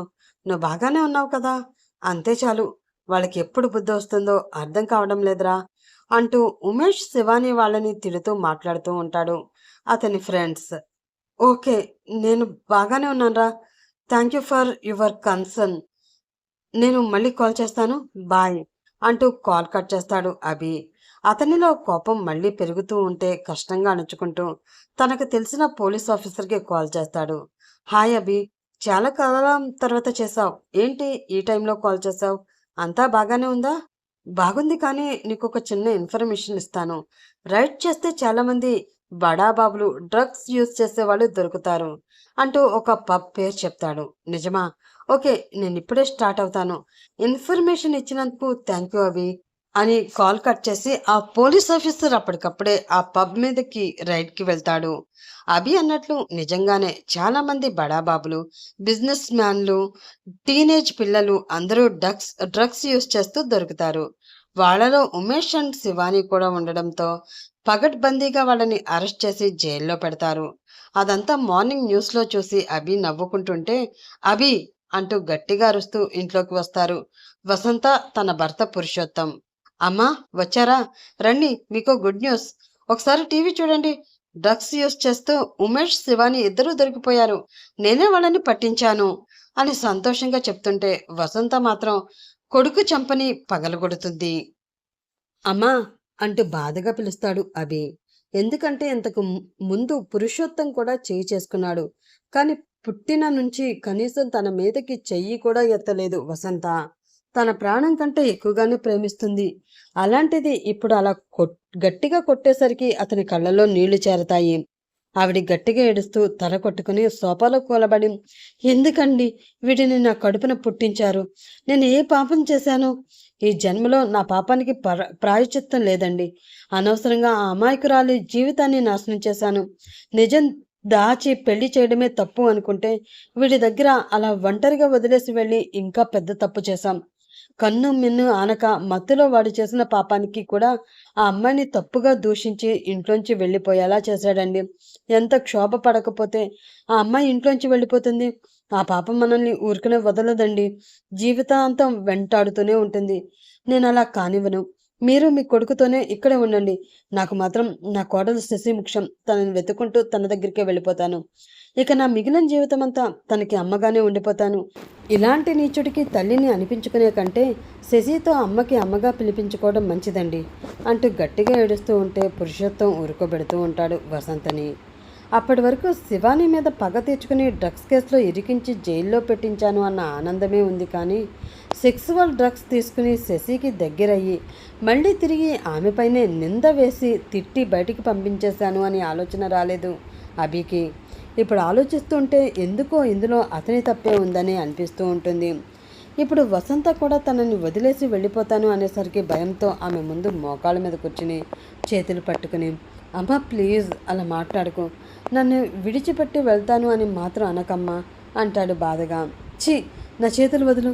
మత్తులో ఒక ఆడపిల్ల జీవితాన్ని నాశనం చేసి మళ్ళీ అది కూడా అమ్మాయి మీదకే తోసిన వాడిని నేను క్షమించలేను. ఇదేనా నేను నీకు చిన్నప్పటి నుంచి నేర్పిన సంస్కారం? ఆ అమ్మాయి మీద నీకు ఇష్టం లేకపోతే అది చెప్పాలి. అంతేకాని నిందలు ఊరికే మోపకూడదు, అనరాని మాటలు అనకూడదు. ఒక దెబ్బైనా మర్చిపోగలం, కానీ మనసుని బాధ పెట్టి ఆత్మాభిమానాన్ని దెబ్బతీసే మాటలు మాత్రం జీవితాంతం గుర్తుండిపోతాయి అభి. తప్పు ఒకసారి చేస్తే బాగుంటుంది, కానీ తెలిసి పదే పదే ఒకే తప్పుని నువ్వు చేస్తున్నావు. జరిగింది చాలు, ఇంకా నాకు నీ మొహం చూడడం కూడా ఇష్టం లేదు అనేసి అతన్ని వెనక్కి తోసేస్తుంది. అమ్మా అలా అనకమ్మా, ప్లీజ్ నన్ను క్షమించు. డాడీ, అమ్మకి మీరైనా చెప్పండి. కావాలంటే శశి ఎక్కడుందో వెతికి తనకి సారీ చెప్పి మళ్ళీ ఇక్కడికి వచ్చేలా చేస్తాను. అంతేకాని అమ్మని మాత్రం నన్ను అసహించుకోవద్దని చెప్పండి అంటాడు ఏడుస్తూ. నువ్వు వెళ్ళి సారీ అని చెప్పగానే మళ్ళీ ఆ అమ్మాయి నిజంగా వస్తుంది అనుకుంటున్నావా అభి అని గంభీరంగా అడుగుతాడు పురుషోత్తం. ఒకసారిగా ఆమెని అతను ఏమన్నాడో మాటలు అన్నీ గుర్తు చేసుకుంటాడు. నిజమే, తను చాలా ఎక్కువే మాట్లాడాడు. వెంటనే వెళ్ళిపోయింది అంటే ఆ అమ్మాయికి కూడా ఖచ్చితంగా ఆత్మాభిమానం ఉండే ఉంటుంది. తెలీదు డాడీ, కానీ ఖచ్చితంగా ట్రై చేస్తాను. ఎలా అయినా తనని ఇక్కడికి తీసుకువస్తాను అంటాడు. తీసుకొచ్చి మళ్ళీ ఏం చేద్దామని? ఇప్పటివరకు అన్న మాటలు, చేసిన అవమానాలు, పెట్టిన కష్టాలు చాలా లేదా? ఇంటికి మహాలక్ష్మిగా వచ్చి దీపం వెలిగించింది రాసేసి. కేవలం నా మీద ఉన్న నమ్మకంతో, అభిమానంతో నీతో ఏమీ మాట్లాడకుండానే పెళ్లి చేసుకుంది. నీ గురించి నిజం తెలిసిన తర్వాత కూడా తనని అన్ని మాటలు అన్నందుకు నేను ఒక్క మాట కూడా అనలేదు. అసలు నీతో తను ఎందుకు మాటలు పడాలిరా? ఈ ఒక్కదానికి సమాధానం చెప్పు అనేసరికి అతని దగ్గర సమాధానం ఉండదు. వసంత జరిగినంత వరకు చాలు. పద, శశి ఎక్కడుందో వెతుకుదాం. నువ్వు చెప్పినట్లు ఇక మనం మిగిలిన జీవితం అంతా శశితోనే, తనే మనకి కూతురు అంటూ అక్కడి నుంచి లేచి వెళ్ళిపోతూ ఉంటారు. కన్న తల్లి తండ్రి తనని కూడా వదిలేసి ఎవరో తెలియని శశి కోసం వెళుతూ ఉంటే కానీ ఆమె మంచితనం అతనికి అర్థం కాదు. ఒక్కసారిగా ఆమెతో పెళ్లి అయ్యాక జరిగిపోయిన కాలమంతా అతని కళ్ళ ముందు గిర్రనే తిరుగుతుంది. ఆమెను కొట్టడం, ఎన్నో మాటలు అనడం, కష్టపెట్టడం, అవమానించడం అన్ని చేసిన తర్వాత కూడా ఎప్పుడు శశి కళ్ళలో అతని మీద కోపం లాంటివి చూడనే లేదు అతను. నిజంగానే అతని పేరెంట్స్ని ఆమె కన్న తల్లిదండ్రులుగా భావించి చాలా బాగా చూసుకుంటే, ఇంట్లో టిఫిన్, కాఫీ, భోజనం, రాత్రి డిన్నర్ అంటూ ఇల్లాలిగా ప్రతి పనిలోని ఆమె ముద్ర వేస్తూ తన బాధ్యతను అన్నిటినీ సక్రమంగా నిర్వర్తించింది. అవన్నీ చేస్తుందని అతనికి కూడా తెలుసు. కానీ ఇంట్లో ఉంటుంది. వాళ్ళ ఫుడ్ ఫ్రీగా తింటుంది కాబట్టి ఆ పనైనా చేయాలి అన్నట్లు చూసేవాడు తప్ప వాళ్ళ కోసం ప్రేమగా చేస్తుంది అని ఏ రోజు అనుకోలేదు. ఇప్పుడు తలుచుకుంటే ఆమె చేసిన ప్రతి పనిలోనూ అతని మీద ఉన్న ప్రేమే అతనికి కనిపిస్తూ ఉంటుంది.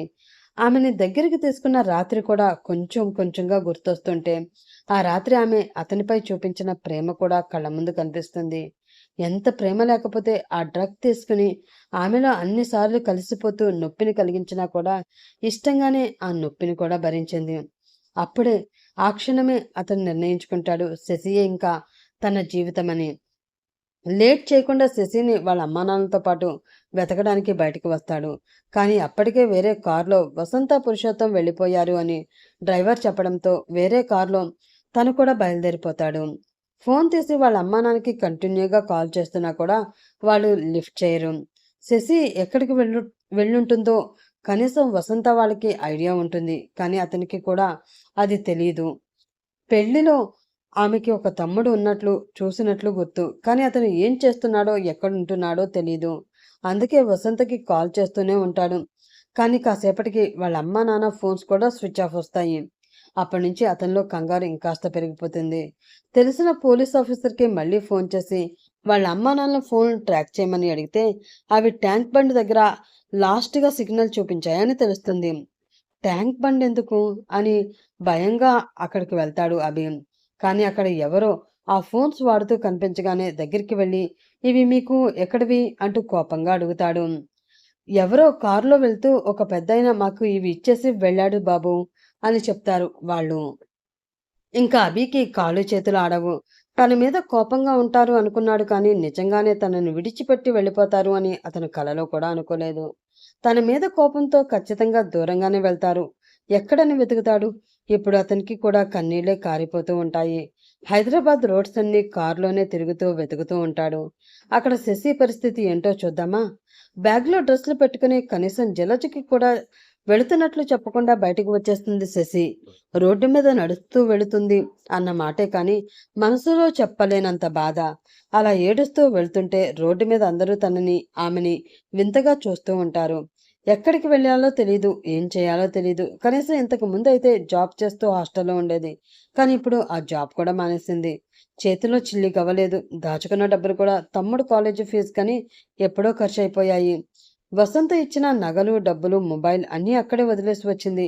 ఇప్పుడు ఆమె జీవితం ఎటుపోతుంది ఆమెకే తెలియని పరిస్థితి. కనీసం తన బాధను చెప్పుకోవడానికి కూడా ఎవరూ లేరు. బాబాయ్ వాళ్ళ ఇంటికి ఏ మోహం పెట్టుకుని వెళుతుంది? పిన్ని కనీసం ఇంట్లోకి కూడా రానివ్వదని ఆమెకి బాగా తెలుసు. అక్కడ చరణ్కి ఫైనల్ ఎగ్జామ్స్ అవుతున్నాయి. ఈ సమయంలో వెళ్ళి వాడిని బాధ పెట్టలేదు. మళ్ళీ తిరిగి ఇంటికి కూడా వెళ్ళలేదు. అందుకే బాగా ఆలోచించి తను ఇంతకు ముందు ఉండే హాస్టల్కి వెళుతుంది. వార్డెన్ తెలుసు కాబట్టి ఇంతకు ముందు కరెక్ట్ టైంకి మనీ కూడా ఇచ్చేసేది కాబట్టి ఇప్పుడు అడ్వాన్స్ లేకుండానే రూమ్లో ఉండడానికి ఒప్పుకుంటుంది వార్డెన్. చాలా థ్యాంక్స్ ఆంటీ అంటూ మళ్ళీ రూమ్లోకి వెళ్ళి తనివి తీరా ఏడుస్తూ ఉండిపోతుంది. అలా కనీసం 2 రోజుల వరకు తిండి నిద్ర కూడా ఉండదు. తను ఏ పాపం చేసిందో ఆమెకే అర్థం కాదు. ఎన్నో కష్టాలు పడి ఇక్కడి వరకు వచ్చింది. వసంత పెళ్లి అనగానే అందుకే భయపడుతుంది అని అమ్మలా చూసుకునే అత్తగారు అభిలాంటి మంచి వ్యక్తి తన జీవితంలోకి వస్తున్నారని సంబరపడుతుంది. కానీ అదంతా 3 నాళ్ల ముచ్చట అయ్యేసరికి తన అదృష్టాన్ని కూడా దురదృష్టం కమ్మేసిందని విరక్తిగా నవ్వుకుంటుంది. రెండో రోజు ఎవరో డోర్ కొడుతుంటే కనీసం వచ్చినప్పటి నుంచి చీర కూడా మార్చుకోక అదే చీరతో పిచ్చిగా ఉన్న జుట్టుతో ఉంటుంది. కాస్త జడ పైకి ముడి పెట్టుకుని మొహం తుడుచుకుని వెళ్ళి డోర్ తీస్తుంది. ఎదురుగా వసంత పురుషోత్తం కనిపిస్తారు. శశిని అలా చూసేసరికి వసంత కడుపు తరుక్కుపోతుంది. గట్టిగా ఏడుస్తూ ఆమెని హత్తుకుంటుంది. శశి కూడా ఇంకా దూరంగా ఉండలేక వసంతని పట్టుకుని ఏడ్చేస్తుంది. చాలురా, ఇప్పటి వరకు నువ్వు పడ్డ కష్టాలు చాలు. పద మనందరం ఇక్కడి నుంచి వెళ్ళిపోదాం అంటుంది వసంత. ఒక్కసారి ఆశ్చర్యపోతూ ఎక్కడికత్తయ్యా అని అడుగుతుంది శశి. అలాంటి వాడు మా కొడుకుగా మాకు వద్దమ్మా. నువ్వే మా కూతురివి. వాడికి దూరంగా వెళ్ళిపోయి కొత్త జీవితాన్ని స్టార్ట్ చేద్దువు. మాతో పాటు వచ్చాయి అంటారు. అదేంటిదా అత్తయ్య అలా అంటారు? ఆయనేదో నా మీద కోపంలో అన్నంత మాత్రాన మీరు నా కోసం వచ్చేస్తారా? లేదు, ఆయన ఒంటరిగా అయిపోవడం నాకు ఇష్టం లేదు. ఇప్పటికే ఆయన చాలా బాధలో ఉన్నారు. మీరు కూడా వదిలేసి వస్తే ఆయన ఏమైపోతారు? నా మాట వినండి. వెళ్ళి అభి గారితో ఒకసారి మాట్లాడండి. నా జీవితంలో ఇలా రాసిపెట్టి ఉంది కాబట్టే జరిగింది. అంతేగాని దీనిలో నేను ఎవరిని తప్పు పట్టను. అంటుంటే అంత జరిగినా కూడా అభి కోసమే ఆలోచిస్తున్న ఆమె మంచితనానికి, అతని మీద ఆమెకున్న ప్రేమకి చెల్లించిపోతారు వసంత పురుషోత్తం. అంతటి ఆమె ప్రేమని వదులుకుంటున్నందుకు అభి ఎంత దురదృష్టవంతుడో వాళ్ళకి అర్థమవుతుంది. లేదమ్మా, వాడికి మన విలువ ఈ జన్మలో తెలీదు. వాడి స్వార్థమే వాడికి ముఖ్యం. నువ్వు వచ్చినా రాకపోయినా మేం మాత్రం ఇక్కడి నుంచి దూరంగా వెళ్ళిపోతున్నాం అనగానే వాళ్ళని ఒంటరిగా పంపడం ఇష్టం లేక తను తను కూడా వస్తాను అంటూ తన బ్యాగ్ కూడా తీసుకువచ్చి వార్డెన్కి వసంత దగ్గర డబ్బులు తీసుకుని కట్టేసి ముగ్గురు కారులో బయలుదేరిపోతారు. ఎక్కడికి వెళుతున్నాం అని శశి అడగదు. ఇంటికైతే తీసుకువెళ్లరని ఆమె నమ్మకం. పురుషోత్తం గారు వాళ్ళిద్దరినీ తీసుకుని ఆయన సొంతూరు ఆంధ్రాలో వైజాగ్ దగ్గర ఉండడంతో అక్కడికి వెళ్ళిపోతారు. చరణ్కి ఎగ్జామ్స్ అయిపోయాక మళ్ళీ వచ్చి వాడిని కూడా తీసుకువెళ్దాం. నువ్వు కంగారు పడకు శశి అంటుంది వసంత. అలాగే అత్తయ్య అంటుంది శశి. అలా వాళ్ళు కారులోనే నెక్స్ట్ డేకి ఆంధ్రాలో ఉన్న వాళ్ళ సొంతూరికి చేరుకుంటారు. వాళ్ళకి ఇక్కడ చాలా పెద్ద ఇల్లు ఉంటుంది. చాలా పొలాలు తోటలు కూడా ఉంటాయి. ఊళ్ళో వాళ్ళే కవులు తీసుకుని అవన్నీ చూస్తూ ఉంటే ఇంటిని క్లీన్ చేయమని కారులో ఉండగానే ఫోన్ చేసి చెప్తాడు పురుషోత్తం. అందుకే వీళ్ళు వెళ్ళేసరికి అన్నీ సిద్ధం చేసి ఉంచుతారు. నువ్వు వెళ్ళి రెస్ట్ తీసుకో అమ్మా. ఇది కూడా మన ఇల్లే. మిగిలినవన్నీ మనం తర్వాత మాట్లాడుకుందాం. వెళ్ళి రెస్ట్ తీసుకో అంటూ లోపలికి పంపిస్తుంది వసంత. పురుషోత్తం పక్కన కూర్చుని అభి మన కోసం అక్కడ బాధపడుతూ ఉంటాడు కదా అండి అంటుంది బాధగా. ఏ ఒక్క పూటకే కొడుకు గుర్తొచ్చాడా? అంత ప్రేమ ఉంటే వాడి దగ్గరికి వెళ్ళిపో. ఇక్కడ వరకు రావడం ఎందుకు? వాడిని తలుచుకోవడం ఎందుకు అంటారు కోపంగా పురుషోత్తం. కన్న పేగు కదండి, అమలం అలాగే ఉంటాము. కానీ దూరం పాటిస్తే గాని వాడికి మన విలువ శశి విలువ తెలీదు. కొన్ని రోజులు మనం ఇక్కడే ఉందాం. వాడికి ఇక్కడ ఉన్నట్లు మాత్రం అసలు తెలియనివ్వకండి. ఆ అమ్మాయికి కూడా కొన్ని రోజులు ఇవన్నీ మర్చిపోవడానికి టైం పడుతుంది. ఆ తర్వాత కావాలంటే ఏం చేయాలో ఆలోచిద్దాం. వసంత చెప్తుంటే పురుషోత్తమికి కూడా అదే నిజమనిపిస్తుంది. అందుకే అలాగే అంటారు. అక్కడ ఉన్న అభికి హైదరాబాద్లోనే వీళ్ళు ఎక్కడో ఉన్నారు అనుకుని చాలా వెతుకుతాడు. కానీ ఎక్కడా వీళ్ళ జాడ తెలియదు. ఎంతో కష్టంగా శశి పనిచేసే కంపెనీకి వెళ్ళి ఆమె కోసం ఎంక్వైరీ చేస్తే ఆమె పెళ్లికి ముందే జాబ్ మానేసింది అని చెప్తారు. అదే ఆఫీస్లో శశితో పాటు వర్క్ చేస్తున్న కొలీగ్ని అడిగితే శశి ఇంతకు ముందు ఉన్న హాస్టల్ పేరు చెప్తారు. అక్కడికి వెళ్ళి కూడా అడుగుతాడు. 4 రోజుల ముందే ఆ అమ్మాయి వచ్చి జాయిన్ అయిందని, ఆ తర్వాత ఎవరో వాళ్ళ చుట్టాలు ఇద్దరు వచ్చి తను తీసుకువెళ్ళిపోతున్నారు అని చెప్పింది వార్డెన్. మొబైల్లో వాళ్ళ అమ్మా నాన్నని చూపించి వీళ్ళేనా అని అడిగితే అవును బాబు వీళ్ళే అంటుంది వార్డెన్. ముగ్గురు కలిసే వెళ్లారని కాస్త మనసు ప్రశాంతంగా మారుతుంది అభికి. అప్పటి వరకు శశిని ఒంటరిగా వదిలి అలాగే వాళ్ళ అమ్మా నాన్న ఎక్కడికి వెళ్లారు అని కంగారు పడుతూ ఉంటాడు. అలా ఫైనల్గా వాళ్ళ కారు ఎక్కడుందో ట్రాక్ చేయిస్తే తెలుస్తుంది అని తెలిసిన వాళ్ళ ద్వారా ఎంక్వైరీ చేయిస్తే ఆంధ్రలోని వాళ్ళ సొంతూరులోనే ఉందని వాళ్ళు అక్కడికే వెళ్ళినట్లు తెలుస్తుంది. ఛా! ఇంత వెతికాను కానీ మా ఊర్లో వెతకాలి అన్న మినిమం ఆలోచన నాకెందుకు రాలేదు అని వెంటనే అక్కడికి స్టార్ట్ అవుతాడు. నెక్స్ట్ డే ఎర్లీ మార్నింగ్కి అక్కడికి వెళ్ళి కార్ని ఇంటికి కాస్త దూరంలోనే ఆపుతాడు. అది వాళ్ళ ఊరే కాబట్టి చిన్నప్పటి నుంచి అక్కడంతా బాగా తెలుసు అభికి. అప్పటికి టైం 5 అవుతూ ఉంటే ఇంట్లో ఇంకా ఎవరు లేచి ఉండరని వెనక నుంచి వెళ్తాడు. కాళ్ళు కడుక్కుంటూ ఉంటే నీళ్ల శబ్దం వచ్చి ఎవరు అనుకుంటూ బయటికి వస్తుంది శశి. అప్పటికి ఇంకా పూర్తిగా తెల్లవారక కాస్త చీకటిగానే ఉంటుంది. ఆ వెన్నెల వెలుగులో శశి అభిని చూస్తే అభి శశిని చూసి ఆగిపోతాడు. మీరా అంటుంది ఆశ్చర్యంగా శశి. వెంటనే వెనక్కి తిరిగిపోయి వస్తున్న కన్నిటిని ఆపుకుంటూ లోపలికి వెళ్ళిపోతూ ఉంటే వేగంగా వచ్చి ఆమె చేతిని పట్టుకుని ఆపేస్తాడు అభి. అప్పటికే ఒక చేత్తో నోరు మూసుకుని తన వెక్కిళ్ళ శబ్దం బయటికి రాకుండా ఆపేసుకుంటూ ఉంటుంది శశి. ప్లీజ్ శశి, నన్ను క్షమించు. నేను ఎంత పెద్ద తప్పు చేశానో అర్థమైంది. తప్పు నాదే అని ఒప్పుకుంటున్నాను. ఆ రోజు రాత్రి కూడా నీతో అలా ప్రవర్తించడానికి కారణం నా ఒంట్లో ఉన్న పవర్ఫుల్ సెక్సువల్ డ్రగ్స్. పార్టీలో శివాని నా మీద కోపంతో డ్రింక్లో యాడ్ చేసిందట. ఆ విషయం నాకు తెలీదు. అందుకే ఆ రోజు రాత్రి నీతో అలా ప్రవర్తించాను తప్పితే ఇప్పటి వరకు నేను ఏ అమ్మాయితోనూ అలా తప్పుగా బిహేవ్ చేయలేదు. నాకు ఇష్టం లేకుండా బలవంతంగా నన్ను పెళ్లి చేసుకున్నావు అని నీ మీద కోపంతో అలా మాట్లాడాను కానీ నీ మీద నాకు నిజంగా కోపం లేదు. ప్లీజ్ నన్ను క్షమించవా అంటూ ఒక్కసారిగా నేల మీద మోకాళ్ళపై కూర్చుండిపోయి ఆమె 2 కాళ్ళని చుట్టేసి తలని ఆమె పొట్ట దగ్గర పెట్టి గట్టిగా ఏడ్చేస్తాడు అభి. అతను అలా నేల మీద కూర్చుని మరీ క్షమించమని అడుగుతాడు అని ఊహించని శశి ఆశ్చర్యపోతుంది. ఆమె చుట్టూ బిగించిన అతని చేతుల్ని విడిపించుకోవాలని ప్రయత్నిస్తూ, అభిగారు ఏం చేస్తున్నారు మీరు? ప్లీజ్ వదలండి. అయ్యిందేదో అయిపోయింది. నా తప్పు లేదని మీకు తెలిసింది. అంతే చాలు. నేను ఇంకేం కోరుకోవడం లేదు. అత్తయ్య మావయ్య లోపల ఉన్నారు. మీకు దూరంగా వచ్చి వాళ్ళు కూడా బాధపడుతూనే ఉన్నారు. వెళ్ళి వాళ్ళని కలవండి. నేను మీ అందరికీ దూరంగా వెళ్ళిపోతాను.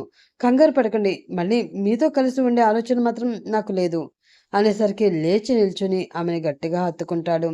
ఈసారి మరింతగా ఆశ్చర్యపోతుంది శశి. లేదు శశి, ఈసారి నేను మాత్రం నిన్ను విడిచిపెట్టను. ఇన్నాళ్ళు నీకు దూరంగా ఉండి ఏం మిస్ అయ్యానో ఈ కొన్ని రోజుల్లోనే నాకు తెలిసొచ్చింది. నువ్వు చూపిస్తున్న ప్రేమని కూడా నేను గుర్తుపట్టలేకపోయాను. దాని మీద ఉన్న పగ, కోపం నీ మీద చూపించాను.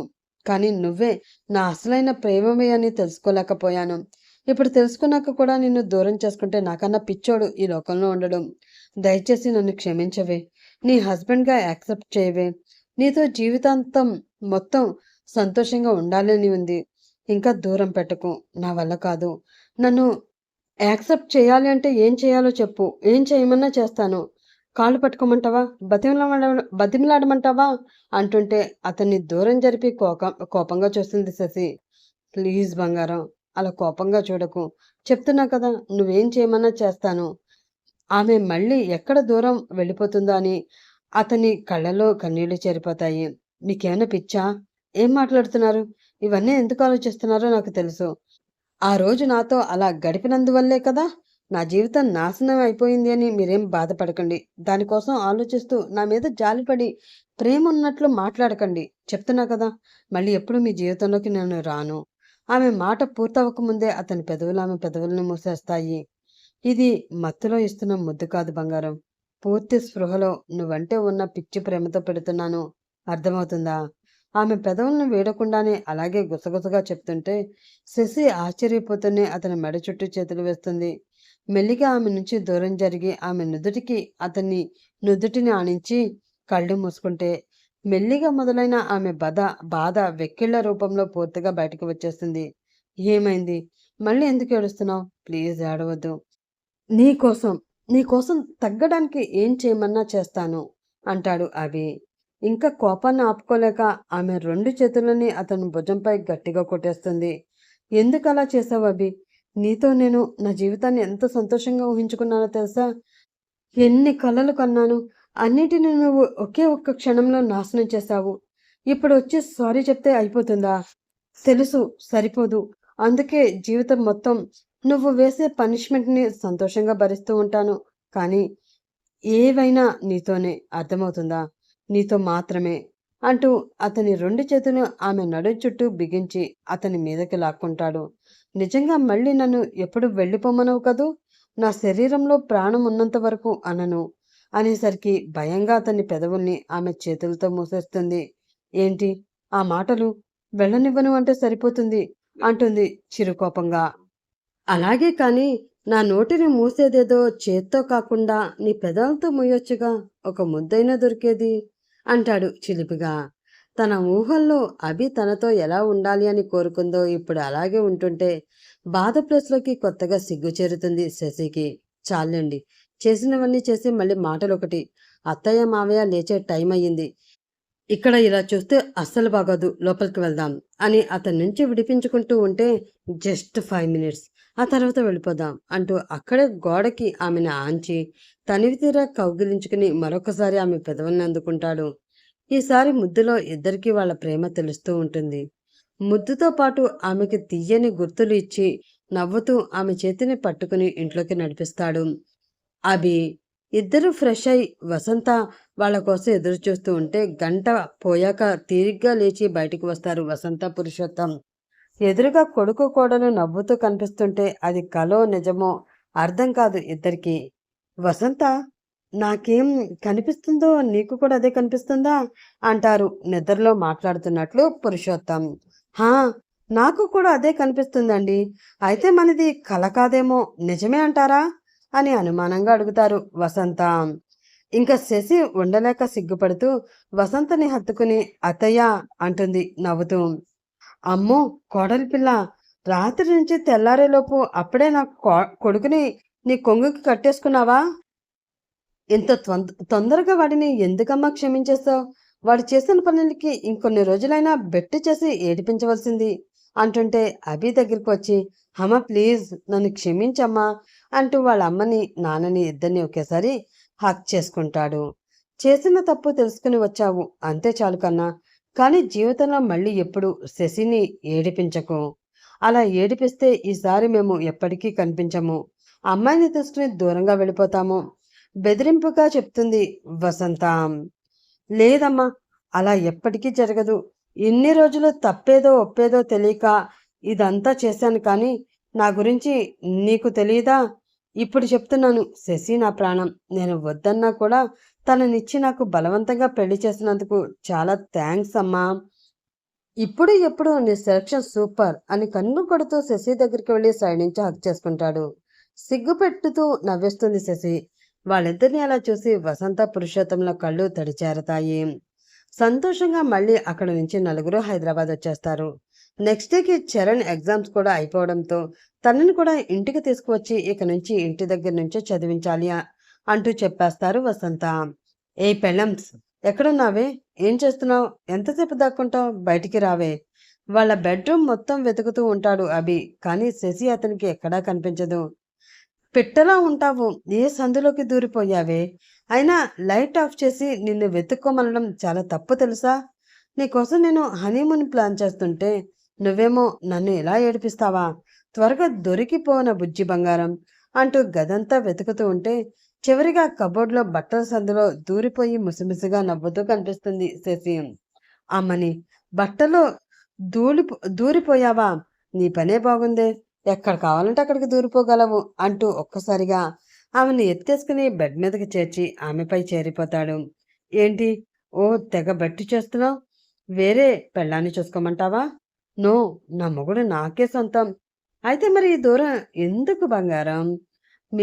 మీరేమన్నారు? ఏ పనిష్మెంట్ ఇచ్చినా ఓకే అన్నారుగా. నాకు దూరంగా ఉండాలి, ఇదే నేను మీకు ఇచ్చే పనిష్మెంట్. ఇదిగో, అప్పుడు ఫ్లోలో అన్నా కదా అని ఇలాంటి కండిషన్స్ పెట్టకు. నీకు దూరంగా ఉండడం నా వల్ల అసలు కాదు. ఏం చేసుకున్నా నీ ఇష్టం, కానీ బెడ్రూమ్లో మాత్రం అంతా నా ఇష్టమే అంటూనే ఆమెని అతని ప్రేమ మైకంలో ముంచేస్తాడు. మనసులో మాత్రం చిన్నప్పటి నుంచి నువ్వు పడ్డ కష్టాలన్నీ అమ్మ చెప్పింది. ఇక పైనైనా సరే, నిన్ను సంతోషంగా చూసుకుంటాను. నీకు కంటి నుండి ఒక్క చుక్క కూడా కన్నీరు రానివ్వను అని గట్టిగా అనుకుంటూ ఆమెతో కలిసిపోతాడు అభి. అలా వాళ్ళిద్దరి జీవితాలు సంతోషంతో సాగిపోవాలని కోరుకుందాం. మీకు కనుక ఈ కథ నచ్చితే కామెంట్స్ రూపంలో చెప్పి లైక్ చేసి షేర్ చేసి మన ఛానల్ని సబ్స్క్రైబ్ చేసుకోవడం మాత్రం మర్చిపోకండి. స్టోరీ రాసిన వారు రూపా, లావణ్య గారు, చదువుతున్నది లహరి రాజశేఖర్. ఇలాంటి మంచి స్టోరీ మరొకటి రేపు మీకోసం ఎదురు చూస్తూ ఉంటుంది. మీరు కూడా ఆ స్టోరీ కోసం ఎదురు చూస్తూ వెయిట్ చేస్తూ ఉండండి. బాయ్ ఫ్రెండ్స్, రేపు కలుద్దాం.